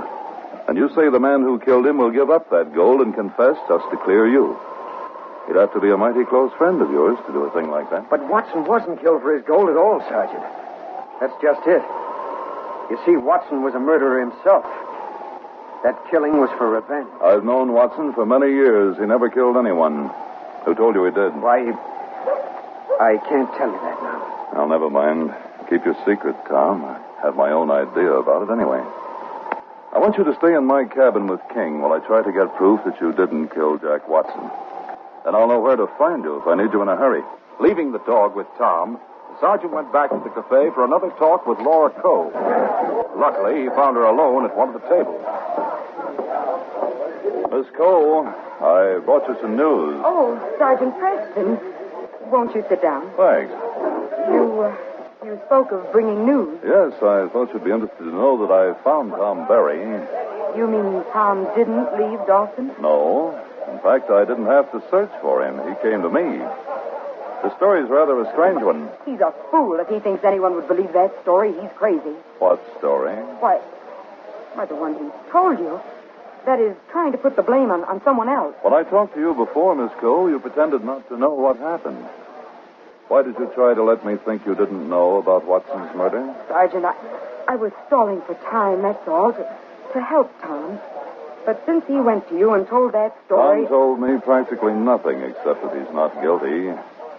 He's foolishly covering up for someone. I thought perhaps you might know who it is. How should I know? Sergeant, my advice is to disregard whatever he tells you and go by the facts you have against him. I'll think over what you advise, Miss Cole. I left Tom waiting at my cabin. He has something with him that will definitely prove who the killer is. You mean Tom Barry found something in Watson's hotel room that was left by...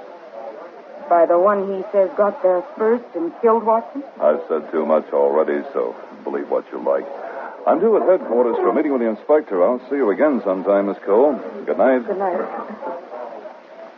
After Sergeant Preston left the cafe, Laura sent a message to her brother by the barkeep. And then she went up to her room. A short time later, Lou came in. What's up, Laura? Lou, that Mountie, he was here again to talk to me. Oh, what about it? He found Tom Barry. Oh, that was quick work on the part of the money. Barry in jail? That's just it. He isn't in jail. That Sergeant Preston isn't convinced Tom killed Watson. Tom must have told the Mountie the story we cooked up. No, that fool Barry is still keeping his mouth shut for my sake. He thinks you'll go and clear him. Yeah, that's sure a hot one. I know. But the main reason I sent for you, Lou, is because of something that Mountie said without meaning to. Yeah, what? He said Tom was waiting at his cabin, and that he had something that would definitely prove who the real killer is. Now, Sergeant Preston has a meeting on at headquarters. He just left to go there. Meantime, Tom Barry is waiting at Preston's cabin out on the edge of town. This is your chance to go out and see him, Lou. Yeah, so it is. Tell him you're going to help him, and that we want to talk to him. You mean you want me to bring him back here? Don't be a fool. Once you get him to leave that cabin of Preston's, I don't care what you do. If something should happen so that Barry doesn't show up and can't be found, that Mountie will think he was guilty after all and skipped out because he was scared. Leave it to me, Laura. We'll have nothing to worry about after tonight.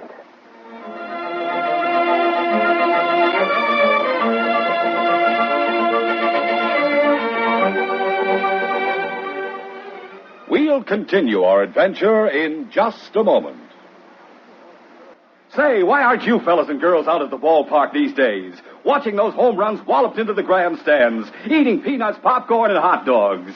Come out to the ball game as guest of a major or minor league team. All over the country, kids 12 years or younger are seeing major or minor league games free. All you do is bring mom or dad or another paying adult, and you get your free baseball ticket immediately inside packages of Quaker Puffed wheat, Quaker Puffed rice, and Muffet shredded wheat. You'll find 2 free baseball tickets inside Quaker Pack-O-10. Names of teams and dates are on every ticket. So be guest of your favorite team at the ballpark. Rush to the store with your mom and grab free baseball ticket packages of Quaker Puffed wheat or rice, Muffet shredded wheat, or Quaker Pack-O-10, which has 2 free tickets. The more packages of these delicious Quaker cereals you get, the more free baseball tickets you get.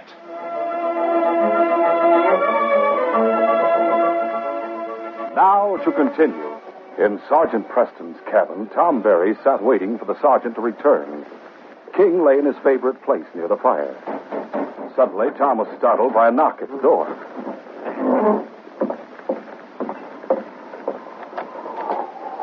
Hello, Tom.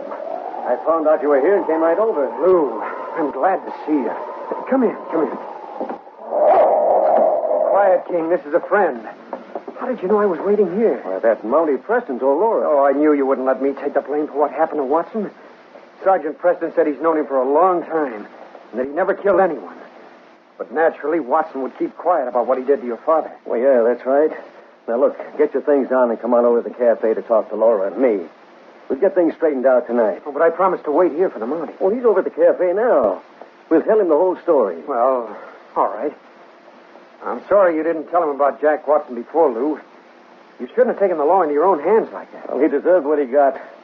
Come on, let's get going. All right. I'll get my pocket. I was afraid Laura had changed toward me. She acted so strange when I talked to her. Laura was worried about both of us. She didn't know just what to do. Yeah, the poor girl. I guess she was under a strain at that. She sure was. Now, you have to stay here, King, and wait for Sergeant Preston. Lie down, fella. Hurry up, Tom. All right. I'm ready. Stay here, King boy. We'll take the shortcut along the ravine, Tom. The sooner we get there, the better. All right. Let's go. The 2 men walked along the narrow trail that bordered a deep ravine on the edge of town. Gosh, I feel better already. You know, Lou, I'm glad you came for me like you did. I was sure you would. That's why I didn't tell about you following Watson, the White Horse. Then Preston has no idea about it? Oh, no. I did tell him I didn't kill Watson, but I wouldn't tell him anything else for Laura's sake. Tom, what was it you found in that hotel room? Something I dropped? Well, what do you mean? Stop stalling. Preston told Laura you had something at the cabin with you that would prove who killed Watson. But that's not so. I don't know what he could have meant by that. Come on, let's get moving. Wait. Oh, hey, what's that for, Lou? Why do you pull a gun on me? You trusting fool. Laura doesn't care a rap about you. You came in handy, that's all. I can't believe that until we talk to her. You're not going to talk to her now or any other time. I thought we were You going thought I was fool enough to clear you at my own expense, huh? Preston was right. Jack Watson never killed anybody. And you did follow and kill him for his gold. Now you're waking up. You won't have a chance of getting away with it. Sergeant Preston will find you. Preston and everyone else will think you've got cold feet and clear it out when they can't find you. What do you mean? I mean I'm putting a bullet in you and tossing you in the ravine. When the thaw comes, the water down there will carry your body away for good. No, you can't do that. I haven't told about you. And you won't get the chance. This is it, Barry. King! Oh! Hey, what the... As Sergeant Preston shouted, Lou Coe turned. King leaped forward like a streak of lightning. He grabbed Lou's gun arm before he could pull the trigger. Take him off. Take him off. Sergeant Preston, you and King got here just in time. Lou was going to kill me. I know, Tom. I was waiting near the cabin when he went there. Laura said you were going to a meeting. That's what she thought. I told her Tom had something at the cabin that would prove you killed Jack Watson. I was talking about King. Oh, you can't prove that. I don't know anything about Jack Watson's murder. Oh? Well, I'll get the truth before long. Right now, I'm taking you in for the attempted murder of Tom Berry. After we leave you at headquarters, Tom and I have a visit to make at the cafe. All right, let's get going. Later that evening, Laura Coe was waiting in her room for Lou to return. Finally, she heard steps in the hallway outside and looked up expectantly as the door opened. Hello, Laura. You? Didn't Lou go to the cabin and... Yes, he went there, Miss Coe. Come in, King. Mounty and the dog. You seem surprised to see us. Why did you come here with Tom Berry? Where's my brother? Miss Coe, your brother Lou is at headquarters right now. At headquarters? Then you've arrested him? That's right, and I'm taking you there, too, for playing a part in the murder and robbery. You can't prove any such thing. It's just Tom Berry's word against mine. No, you're wrong. You'll have two against you, Tom Berry and your brother. You mean Lou talked? He's a fool. I should have known he'd mess things up. Anyway, he planned everything. Getting Tom into it was Lou's own idea. And Lou killed Watson alone. I was still here in Dawson singing every night. You were an accessory before the fact, and you planned with Lou to do away with Berry. I'm taking you to headquarters right now. Oh, no, you're not. As Laura drew a gun from the table drawer, King sprang instantly, knocking her to the floor and knocking the gun from her hand. Get him away, please. Get him away. Down, King. Down, fella. Get up, Miss Coe. You're not hurt. Tom, don't let him take me to prison. It was all Lou's fault. Please, Tom, for my sake, do something. For your sake, I made a fool of myself, Laura. I'm through being the fool now, though. You helped Lou plan Watson's murder, and you even helped him plan mine. No. Thank heaven Sergeant Preston will see to it that you don't make a fool out of any other man. Tom, how can you talk that way to me? Even King recognizes crocodile tears when he sees them. That's no good dog. King is a wonderful dog. He saved my life and kept you from shooting Sergeant Preston. I hate that dog as much as I hate you, Tom Berry. You'll have a long time to think about King and Tom Berry in prison, Miss Coe. But I'm sure both of them will soon forget you. This case is closed.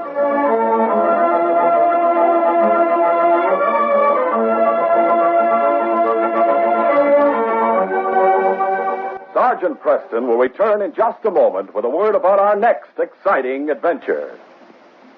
The warm weather and long daylight hours mean more fun out of doors, especially for the younger members of the family.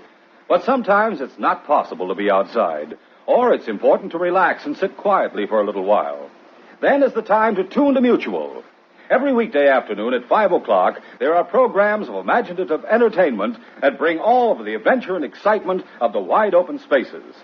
Sergeant Preston of the Yukon, member of the famed Northwest Mounted Police, braves the dangers of a wild and lawless territory in the days when gold was king. With his faithful dog, Yukon King, Sergeant Preston is a challenging example of courage and daring. And following Sergeant Preston every day, Monday through Friday, is Bobby Benson.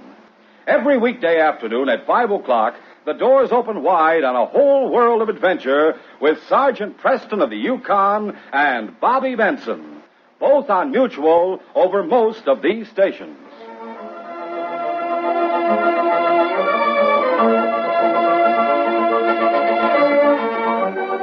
When the trail ended at a cabin on a riverboat, Sergeant Preston found the three crooks he'd been following. But he needed more proof, and they knew it, as they calmly stood facing him. You got nothing on us, Mountie, and you know it. What have you found, King? Hey, that dog, he found the loot. That's the evidence I need. But you'll never use it, Redcoat.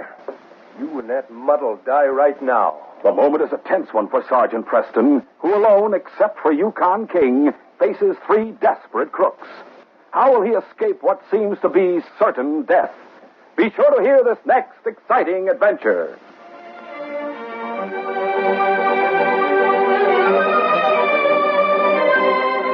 These Sergeant Preston of the Yukon adventures are brought to you every Monday through Friday at this time by the Quaker Oats Company, makers of Quaker Puff Wheat and Quaker Puff Rice, the delicious cereals shot from guns.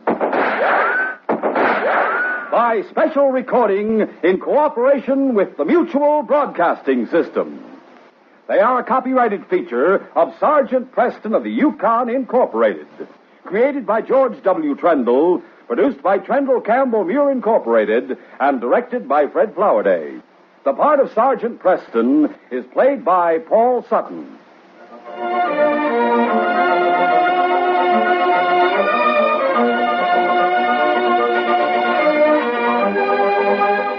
This is J. Michael wishing you goodbye, good luck, and good health from Quaker Puff Wheat and Quaker Puff Rice. So long. This is Mutual, Radio Network for all America.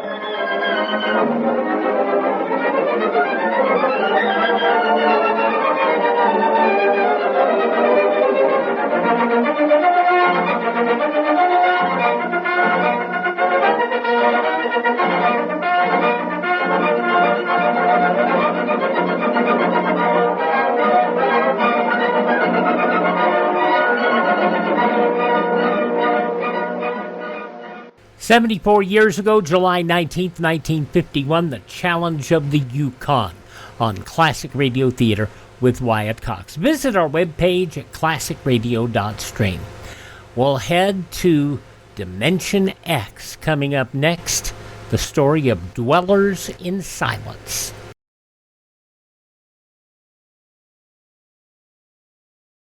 Ladies and gentlemen, make tomorrow your D-Day. Get an extra bond for defense. Step into any bank or post office and buy yourself a profitable share in America's future. As an investment, bonds are better than ever. They can help you save safely, conveniently, and profitably. So whether you already buy on the payroll savings plan where you work or the bond-a-month plan where you bank, get an extra bond for defense tomorrow. Now an episode of Dimension X going to 74 years ago, July 19th, 1951, Dwellers in Silence. Adventures in time and space, told in future tense. Dimension X.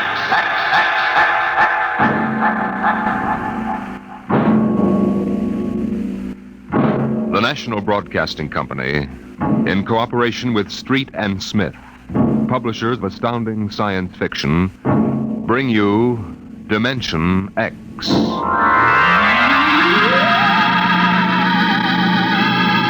20 years had passed since the last of the giant migration ships had crashed to the surface of Mars, bearing its pitiful handful of survivors of the Earth Wars. 20 years of scratching at the stubborn Martian soil. 20 years of trying to devise new solar engines that would use the strange fuel they found on Mars. 20 years of longing, of turning eyes toward the green Earth as it hung on the horizon like a beckoning light. And now it was done, and the first new ship, built of shining Martian chromaton, had lifted bravely toward home with 3 men locked in its metal belly. Would they return to an Earth made barren by cosmic dust? to a blackened radioactive hell? Or would they find intelligence still alive on the scourged planet? What had 20 years of death and radioactivity done to our beloved Earth?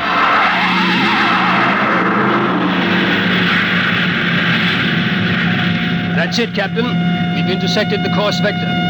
Williams. Yes, sir. Prepare for deceleration. Forward position ready, Captain. Read us off, Evans. We'll enter the gravitational field of the Earth in exactly 10 seconds. 9, 8, 7, 6, 5, 4, 3. Fire 2 and 4. 1.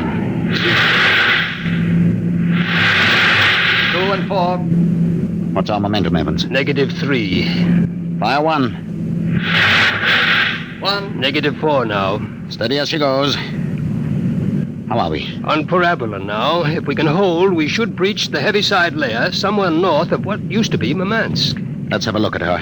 Visor, please. Yes, sir. Mother Earth. 20 years.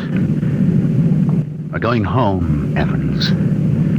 We're going home. Home to what, Captain? Home to a burned-out radioactive planet that is incapable of supporting human life? Evans and I don't agree with that, Williams.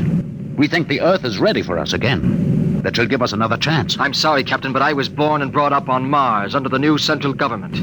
We younger men disagree with you about migrating back to Earth. For us, Mars is home. Well, we'll see. If there is some form of life on Earth, we'll find out soon enough. Williams, head for New York.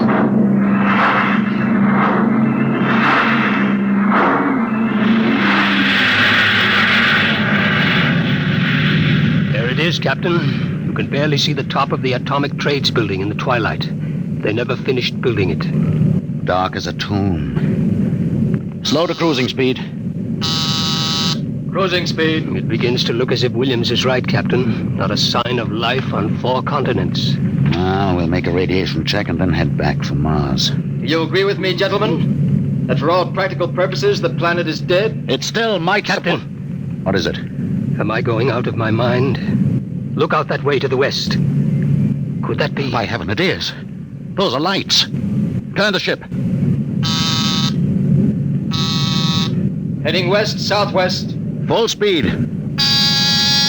Full speed. They are lights. Captain, it's a city, a whole blasted city lit up like a Christmas tree. Well, what do you think of your dead planet now, Williams? We shall see, Evans. Remember, the Commission wants evidence of life as we know it. Decelerator -5.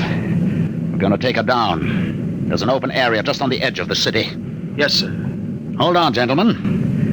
We're about to land.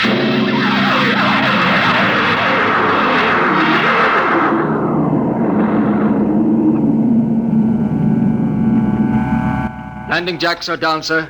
Open the airlock.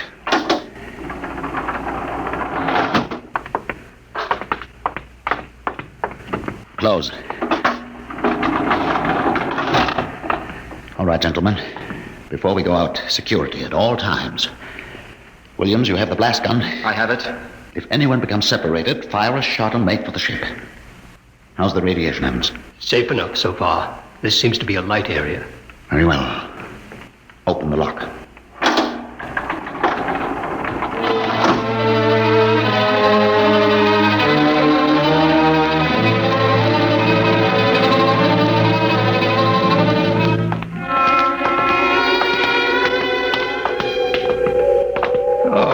It's unbelievable. We've been walking for hours now, and not a soul to be seen. There must be someone. How do you explain the lights? I don't know. Municipal building. Shall we have a look here, sir? Possibly the records might contain some clue. Good idea. Keep your weapons ready.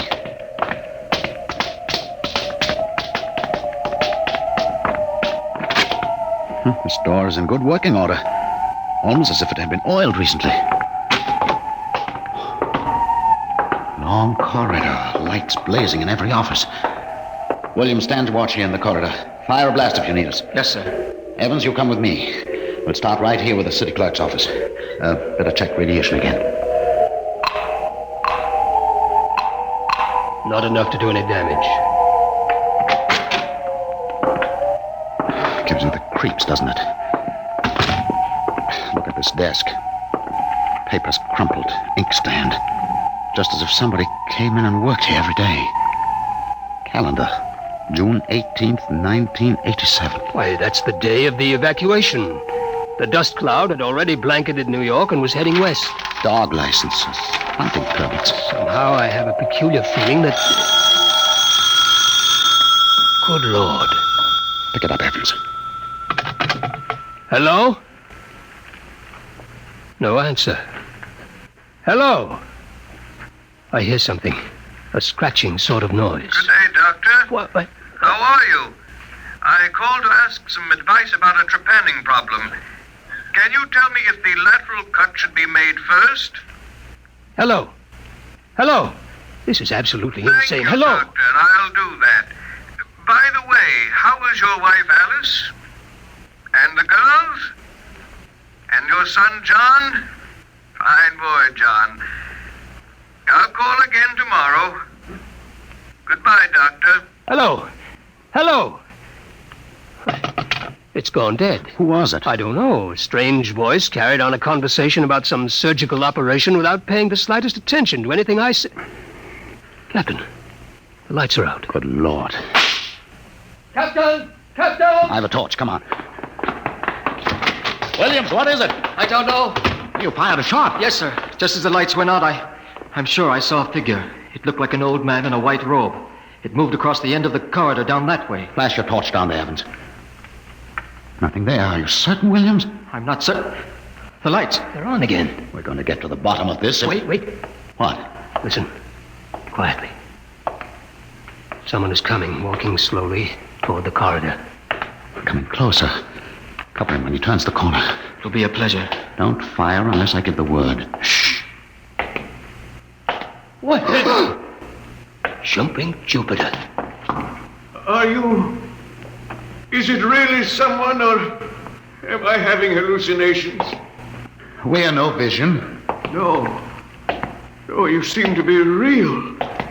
I saw the ship come down. I thought perhaps I was losing my mind. It's been so many years. I'm Captain John Parsons. These are my assistants, Dr. Evans and Mr. Williams. We've returned to Earth from Mars. Then it's happened. We're not alone anymore. Forgive me, gentlemen. I seem moved. I waited and hoped for so long. You survived the radiation? We did. There are others? My family were the only ones. I answered the phone a moment ago. Who was it? You heard my voice, Doctor. Your voice? To break the loneliness, I've recorded my voice and rigged up an automatic telephone. It's pleasant to hear the phone ring. I come here to do my work. I take it you're a medical man. My name's Cornelius Hathaway. Hathaway? Hathaway, the brain surgeon? You know my name. Who doesn't? I watched you on television at college. I saw you 23 years ago. You performed a difficult surgery for a cerebral tumor. Marvelous. Thank you. I'd almost forgotten. My mind, you see, I'm almost 80 now. You look fine, sir. Well, we've had the best of everything. An entire city to choose from. Cold storage, the best equipment. Oh, but come, when I saw your ship, I told Alice, my wife, you know, to prepare a feast. This is a great day for me, gentlemen. A great, great day.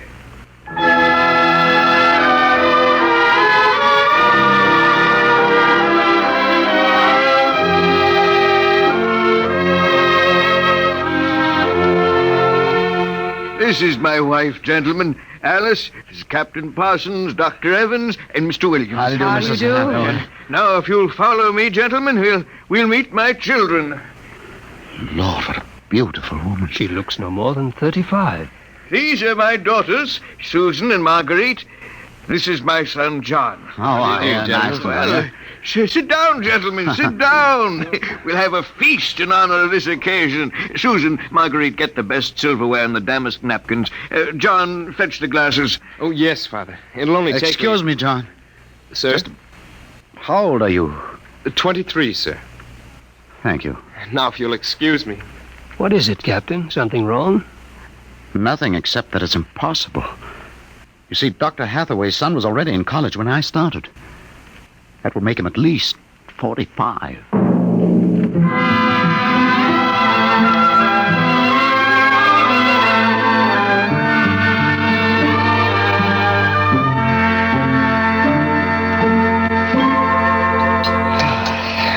That was a wonderful meal, Mrs. Hathaway. Doctor, your wife is an exceptional woman. Thank you, sir. How would you gentlemen like some fresh gingerbread with your coffee? I baked it this morning. Oh, wonderful.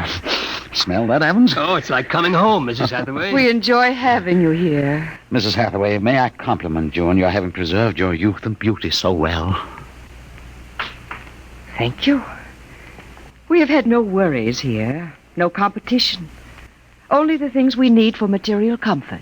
Parsons and I were wondering, Dr. Hathaway, if the radioactivity had any effect in preserving tissue. Your children all look so young, too. It is possible, gentlemen, of course. Radiation does strange things to living tissue. Alice, could we have some champagne? Of course. I'll only be a moment. An amazing woman. Did you ever see such grace? Such complete relaxation. It doesn't seem quite natural. I beg your pardon, gentlemen? Captain Parsons was just about to ask how you and your family managed to escape, Dr. Hathaway. We were very fortunate. I was working in the Sierra Mountains at the time. I had a lead-lined laboratory where I did X-ray research on my pet project. And what is that, sir? The study of machines as they relate to human function and the corollary of... well, to continue, when the dust cloud covered America, we remained in the laboratory, well supplied with food and water. Later, when the radiation permitted, we made our way east, back to our old home, in the hopes of finding other survivors. But by that time, every living creature had been evacuated to Mars. We were stranded. The migration ships didn't wait for stragglers. That's true. My father and I were on the last rocket out of New York. I've always loved this old house. But the loneliness of those first years... At least you had your wife and children.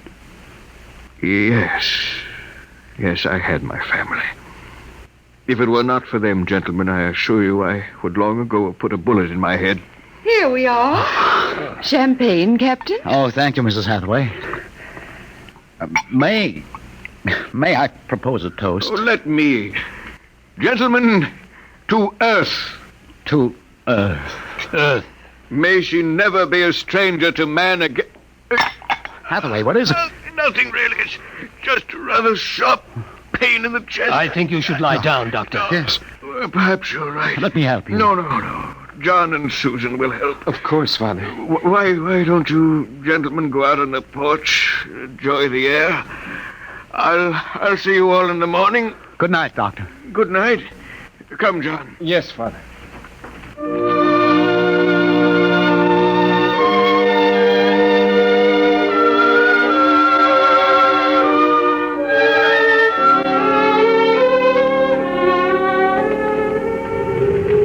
Well, what do you think of old Mother Earth now, Williams?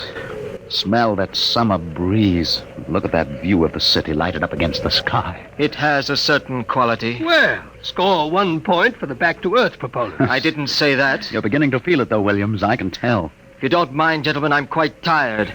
I think I'll turn in. Excuse me. Well, Captain? Well, what? What do you make of all this? I don't know what you mean. This Hathaway and his family, there's something strange and unnatural going on here. I can sense it. I think you're reading things into it, Evans. Oh, perhaps. Well, I'll turn in too. Are you coming? In a moment. I want to smoke a cigarette. Beautiful view. What? Is it not? I didn't hear you come out. How is he? Resting. I've never seen him this bad. Yes, he's an old man. I'm sorry, but the difference in your ages is so apparent. You must have been married very young. My husband is a very great man, Captain. It's too bad there was no one to appreciate him. Once, he wired the whole city with sound speakers, and when he pressed a button, the whole town lit up and made noises, as if 10,000 people were living in it. He must have been very lonesome for people. Although with a woman such as you, I don't understand. Perhaps one day you will understand. Good night, Captain. Good night, Mrs. Hathaway.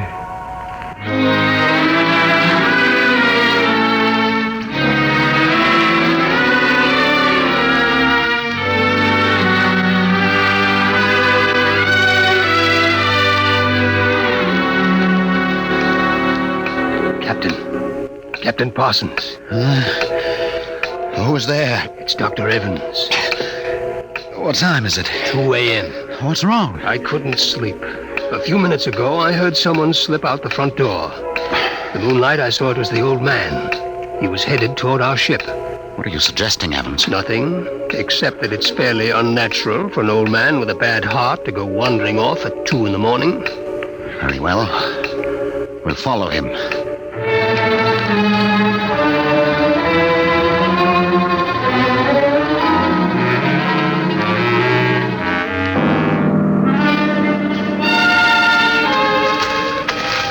See him yet? No. Look, ahead there on the hillside. Isn't that Hathaway kneeling in the moonlight? Yes, I think so. Can we get closer? Let's head for that clump of bushes. This is far enough. What do you suppose he's doing there? What are those things on the ground? Good Lord. Those are grave markers. 4 of them. You're right. Seems to be praying over them. Listen. Do you forgive me for what I've done? I had to do it. I was so terribly lonely. You do forgive me, don't you? Yes, I feel you do. I'm glad. I think perhaps I can rest now. I think He's having another attack. Come on. Hathaway! Dr. Hathaway. Raise his head, Evans. His lips are moving. What is it, Doctor? Lean closer. I'm sorry I had to spoil all of this. I've expected it for some time. We'll fix you up. No, this is the end for me. It really doesn't matter. Except for them. What about them, Hathaway? You suspected, didn't you? Yes, I suspected, but I couldn't believe it until now. Do they know? No, they wouldn't understand. I wouldn't want them to know, ever. The Earth. Don't try to talk. The Earth is so fair. Doctor. He's dead, Captain. He knew it was the end this time. Yes, he knew. What was it he meant about your suspect? Light a match, Evans. Look on those 4 grave markers and tell me what you see. Good Lord. Well? Alice Hathaway, Marguerite Hathaway, Susan Hathaway, John Hathaway. Died July 1987. But that's 20 years ago. If these markers are correct, then who are those others? Can't you guess, Evans? Can't you guess?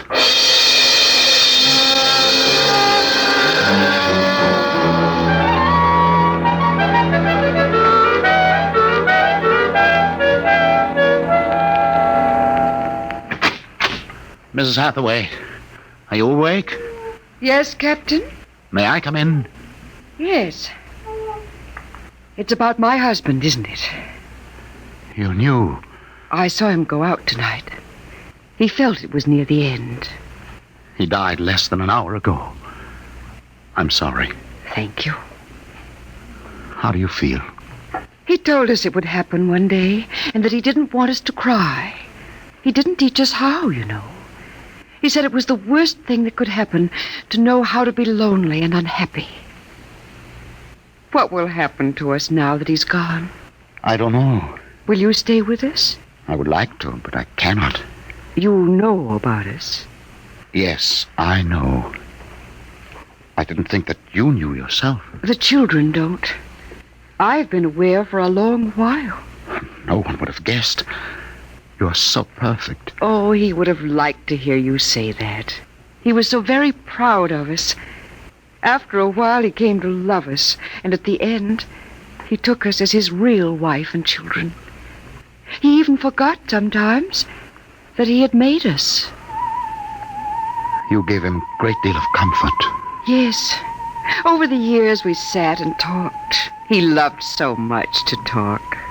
I was first, you know. Then he became lonesome for the children, and so he made them. He told me about the things he did, about his laboratory. Oh, surely the children must suspect. Oh, no. You see, there were no other beings with which to compare themselves. He must have been a great, great genius. Each morning he took a recording of his voice into town and put it on the automatic telephone. Each night it would call us. I think, what with the phone ringing and the sound of voices and the lights on, he was happy. There was only one thing, one flaw. And that? He couldn't make us grow old. And so he had to watch himself become an old, old man while we stayed young. It was a great blow to him.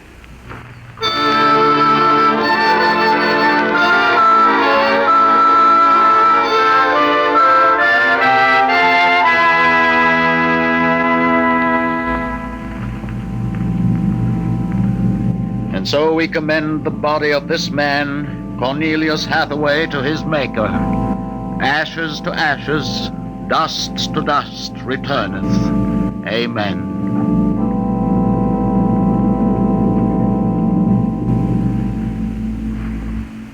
Come, John. Yes, Mother. Susan. Marguerite. Evans, Williams, stay here a moment, please. What is it? Let them go back to the house. I want to speak to you. I know what you're going to tell us, Captain. I saw the names on the grave markers. Well? It's a mockery. A blasphemy of everything we believe in. For a man to do something so evil. Can't you imagine what he faced? Can't you imagine what it must have been like to have watched his wife and children die slowly of radiation burns? To know that he was the last man on the face of the earth? Alone? Eternally and unalterably alone? Good Lord, man, what would you have done if you'd had his medical and technical genius? That's incredible. Yes, it is. But with an entire American city on which to draw for supplies and equipment, a brilliant man might accomplish anything, even that. What are you suggesting, Captain? That we take them back?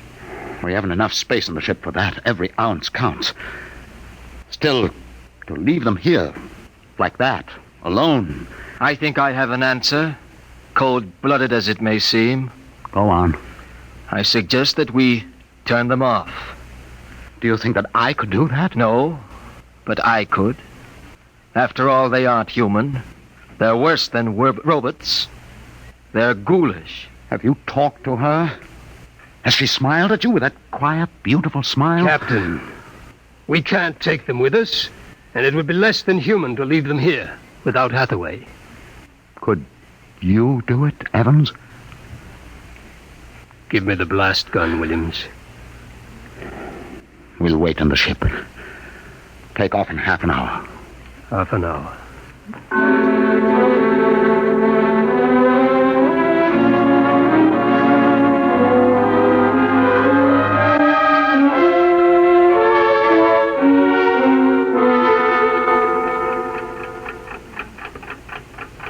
6:25.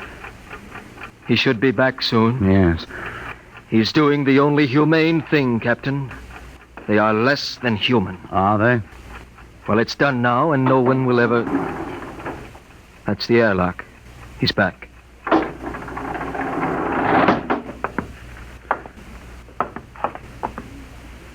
Well? Here's your gun. Did you do it?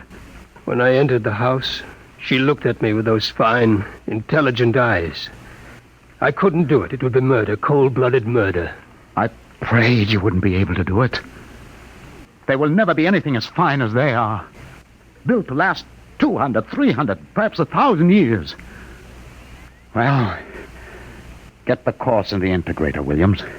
We'll take off in 20 minutes. I should be back by then. You're going out, sir? I'm going to say goodbye.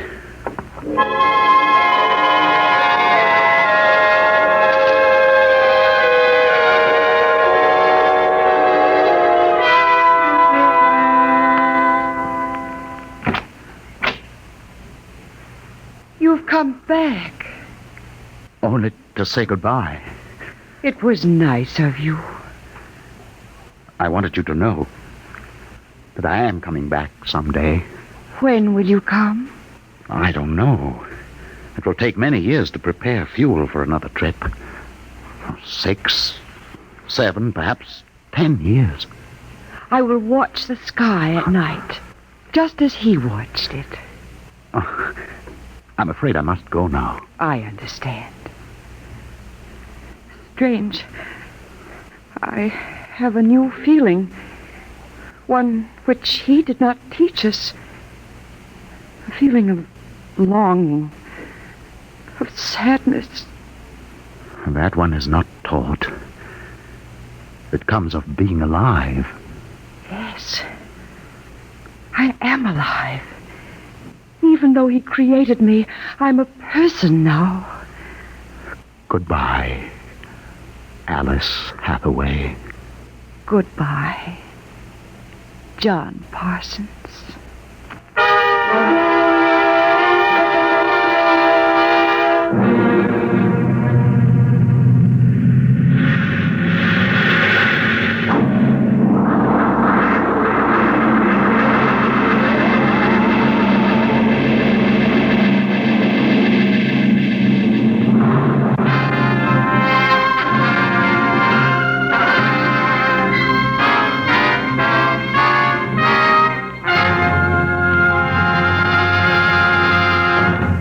You have just heard another adventure into the unknown world of the future. The world of... Dimension X.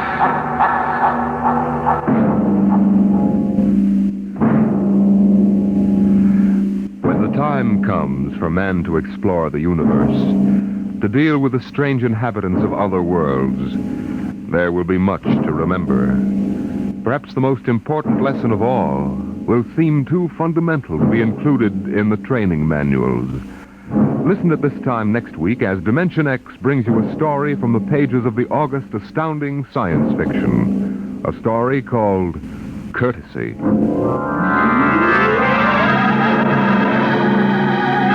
Dimension X is presented each week by the National Broadcasting Company in cooperation with Street and Smith, publishers of the magazine Astounding Science Fiction. Today, Dimension X has presented Dwellers in Silence, written for radio by George Lefferts from the story by Ray Bradbury. Featured in the cast were Peter Capell as Captain Parsons, Bill Griffiths as Dr. Hathaway, and Gertrude Warner as Alice. Your host was Norman Rose, music by Albert Berman. Dimension X is produced by William Welch and directed by Fred Way. Dragnet, the story of your police force, is next on NBC. People will do lots of things when they're alone.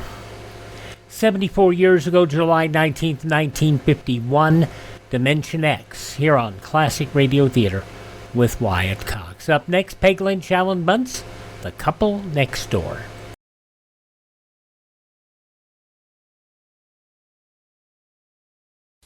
Did you know that for only $10 you can supplement the food rations of a family of 4 for a whole month? Just send that $10 to CARE, spelled C-A-R-E, New York. CARE guarantees delivery of its packages to 11 different countries in Europe, as well as to India, Israel, and Japan. Don't forget to include your name and address and the name and address of the family you want to receive the CARE package, because CARE is a person-to-person, international goodwill service. Let's wrap up this episode of Classic Radio Theater with Wyatt Cox with an episode of The Couple Next Door, Peg Lynch and Alan Bunce. This going back 65 years, July 19th, 1960. CBS Radio brings you The Couple Next Door, written by Peg Lynch and starring Peg Lynch and Alan Bunce.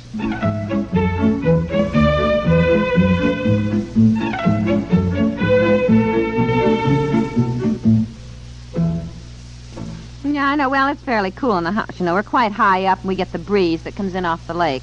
Uh-huh. See, Yeah. you got that phone I tied know. up. Told you when Yeah. I came home I was expecting that call. And I've got to hang up. The mighty fisherman here is trying to get his stuffed fish back that was confiscated by the game warden. Oh, yes. He caught the muskie out of season and had to pay a $25 fine, didn't I tell you? For Pete's sakes, I told Yeah. Jack about that. Didn't even tell Yeah, Ann. Jack knew about it, didn't even... Yeah. Oh, yeah, he What? did tell her. She forgot. You what, Ann? She forgot. Boy, if one of you women had caught I a know. 21 pound, 6-ounce muskie, largest ever caught in this Would state. you be quiet? I'm on the phone. Would you just... I know Well, you're he's on the trying to phone. get it back. Fred suggested he pull strings, and for days he's been on the phone. Now he's waiting Come for on. our representative at the state capitol to Come call on, back. get off the phone, will you? Oh, listen, what I called you about, Ann. Finally get around to it. What do I owe you for lunch last week? Oh, no. Hold on, Ann, will you? Jeepers. Now, look. Even if you lost a fish, life does have to go on. Now, I owe Ann money. Hello, Ann. Now, figure my share of the tip, too. And the tax, and my dessert was extra. Honey, Yeah. will you hurry up, sweetheart? No, I'm Please treating. get off the phone.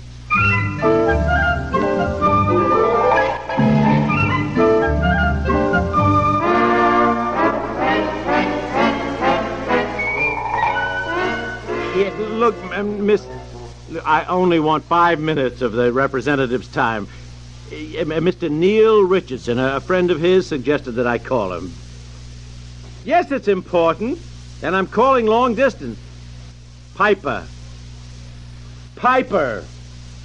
Yes, I called before, and I apparently talked to another secretary, and I explained it all to her, and she said he'd call back, but he hasn't, so I'm calling again. Yes. I tell you, if you don't get yourself in a peck of trouble bothering all these important dignitaries over a silly old No, fish. I look, really... miss, it is about a stuffed muskie that was confiscated by the game warden. Yeah, I tell you, these secretaries, I don't know how they keep their job. Well, Confiscated. Game warden. A stuffed muskie. All right. Yes, I'll hold on. She will see if the representative has a few minutes to help me with my problem. well, all I can say is I wish I could eavesdrop on that poor busy man, weighed down by vital state problems, and his secretary buzzes him and wants to talk about a fish. Really, what? And I think I'd better take some sort of a stand on that appropriation. Oh. Yes, Miss Hogan. Stop buzzing. Now, what is it? I'm having a conference. I can't talk to anybody. Listen, I'm just your campaign manager, but go ahead. Take it. No, I don't even know him. Miss Hogan says he's very excited. Sounds like some crackpot named Piper or something. Miss Hogan... Wait a minute, George. They're all voters, even a crackpot. And with an election coming up, you can't afford to... Right. Miss Hogan, what's he want? A what? Yeah, hold on, Miss Hogan.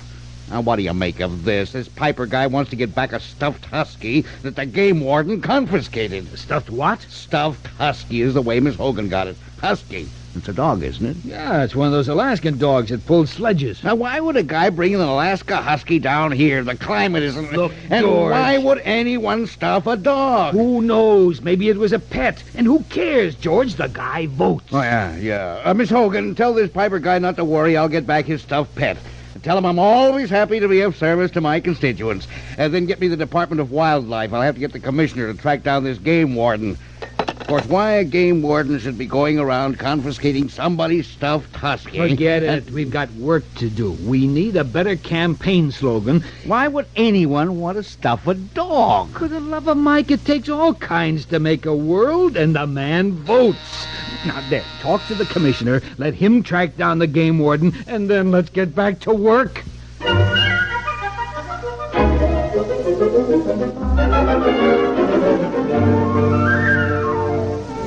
Yes. Well, the game warden isn't in right now. This is his wife. Who's calling, please? Oh, yes, sir. I'm sorry, Commissioner. I didn't realize. What? A what? Did you say a stuffed dog, sir? Uh-huh. Well, I don't know anything about it, but I'll have my husband attend to it right away. Piper, did you say? Yes, sir. I'll tell him. Goodbye, sir. Oh, any messages? Oh, hold on. Hello, sir. Hello? Oh, well. Ralph, the commissioner was just on the phone, and I don't know what you've been up to, but you are to return a stuffed dog at once. At once, the commissioner said. What are you talking about, Thelma? Well, some stuffed dog you confiscated is to be returned at once. Stuffed dog? That's what he said, and I said I didn't know anything about it, and he said he didn't either, but it was to be returned at once. Oh, he couldn't possibly have said stuffed dog. How many times have I asked you, Thelma, to keep paper and pencil by the phone and keep my messages straight? You never get anything right. It's a stuffed stuffed dog, and it's got to go back to a man named Piper. Piper. That was a fish. It's that muskie caught at Mallard Lake. That was out of season, and stuffed dog. Well, that's what the commissioner said. He couldn't have said dog. Well, he said stuffed dog, and the commissioner was most emphatic that it was to be returned to this man named Piper tonight.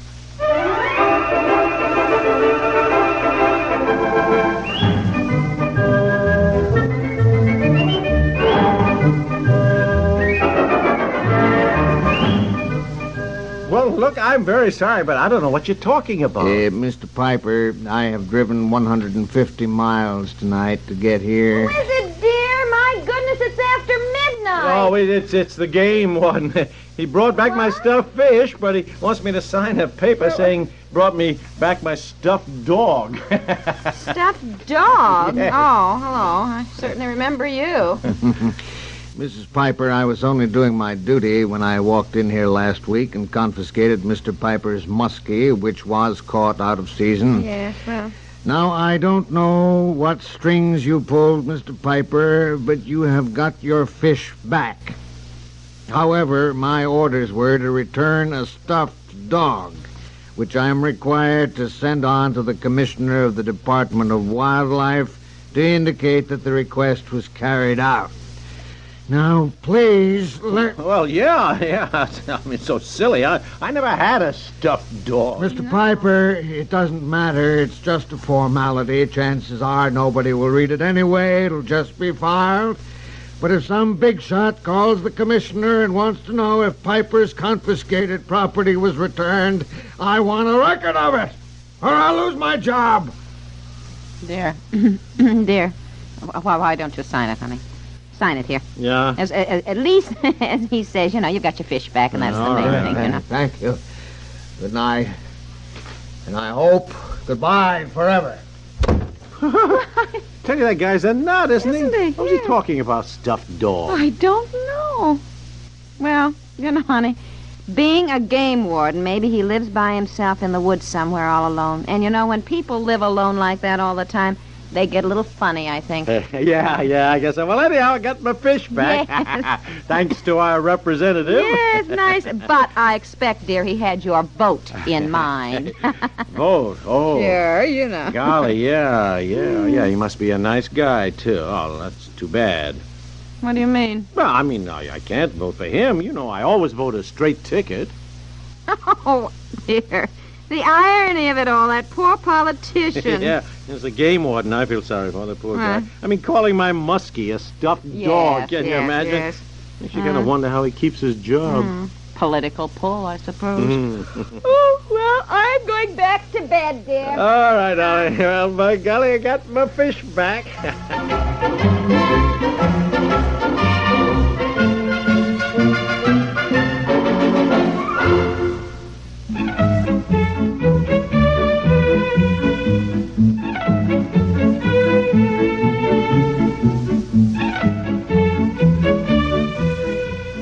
The Couple Next Door stars Peg Lynch and Alan Bunce.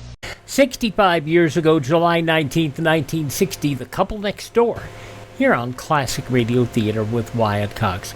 Join us tomorrow as we take a look at Sunday, July 20th, 1958, with episodes of Frontier Gentleman, Gunsmoke, and Somebody Knows, and yours truly, Johnny Dollar. Somebody Knows is from 1950. Along with another episode of Lum and Abner as we figure out who's going to get to keep the baby. Have yourself a great day. See us at classicradio.stream and visit us tomorrow for another Classic Radio Theater podcast. I'm Wyatt Cox.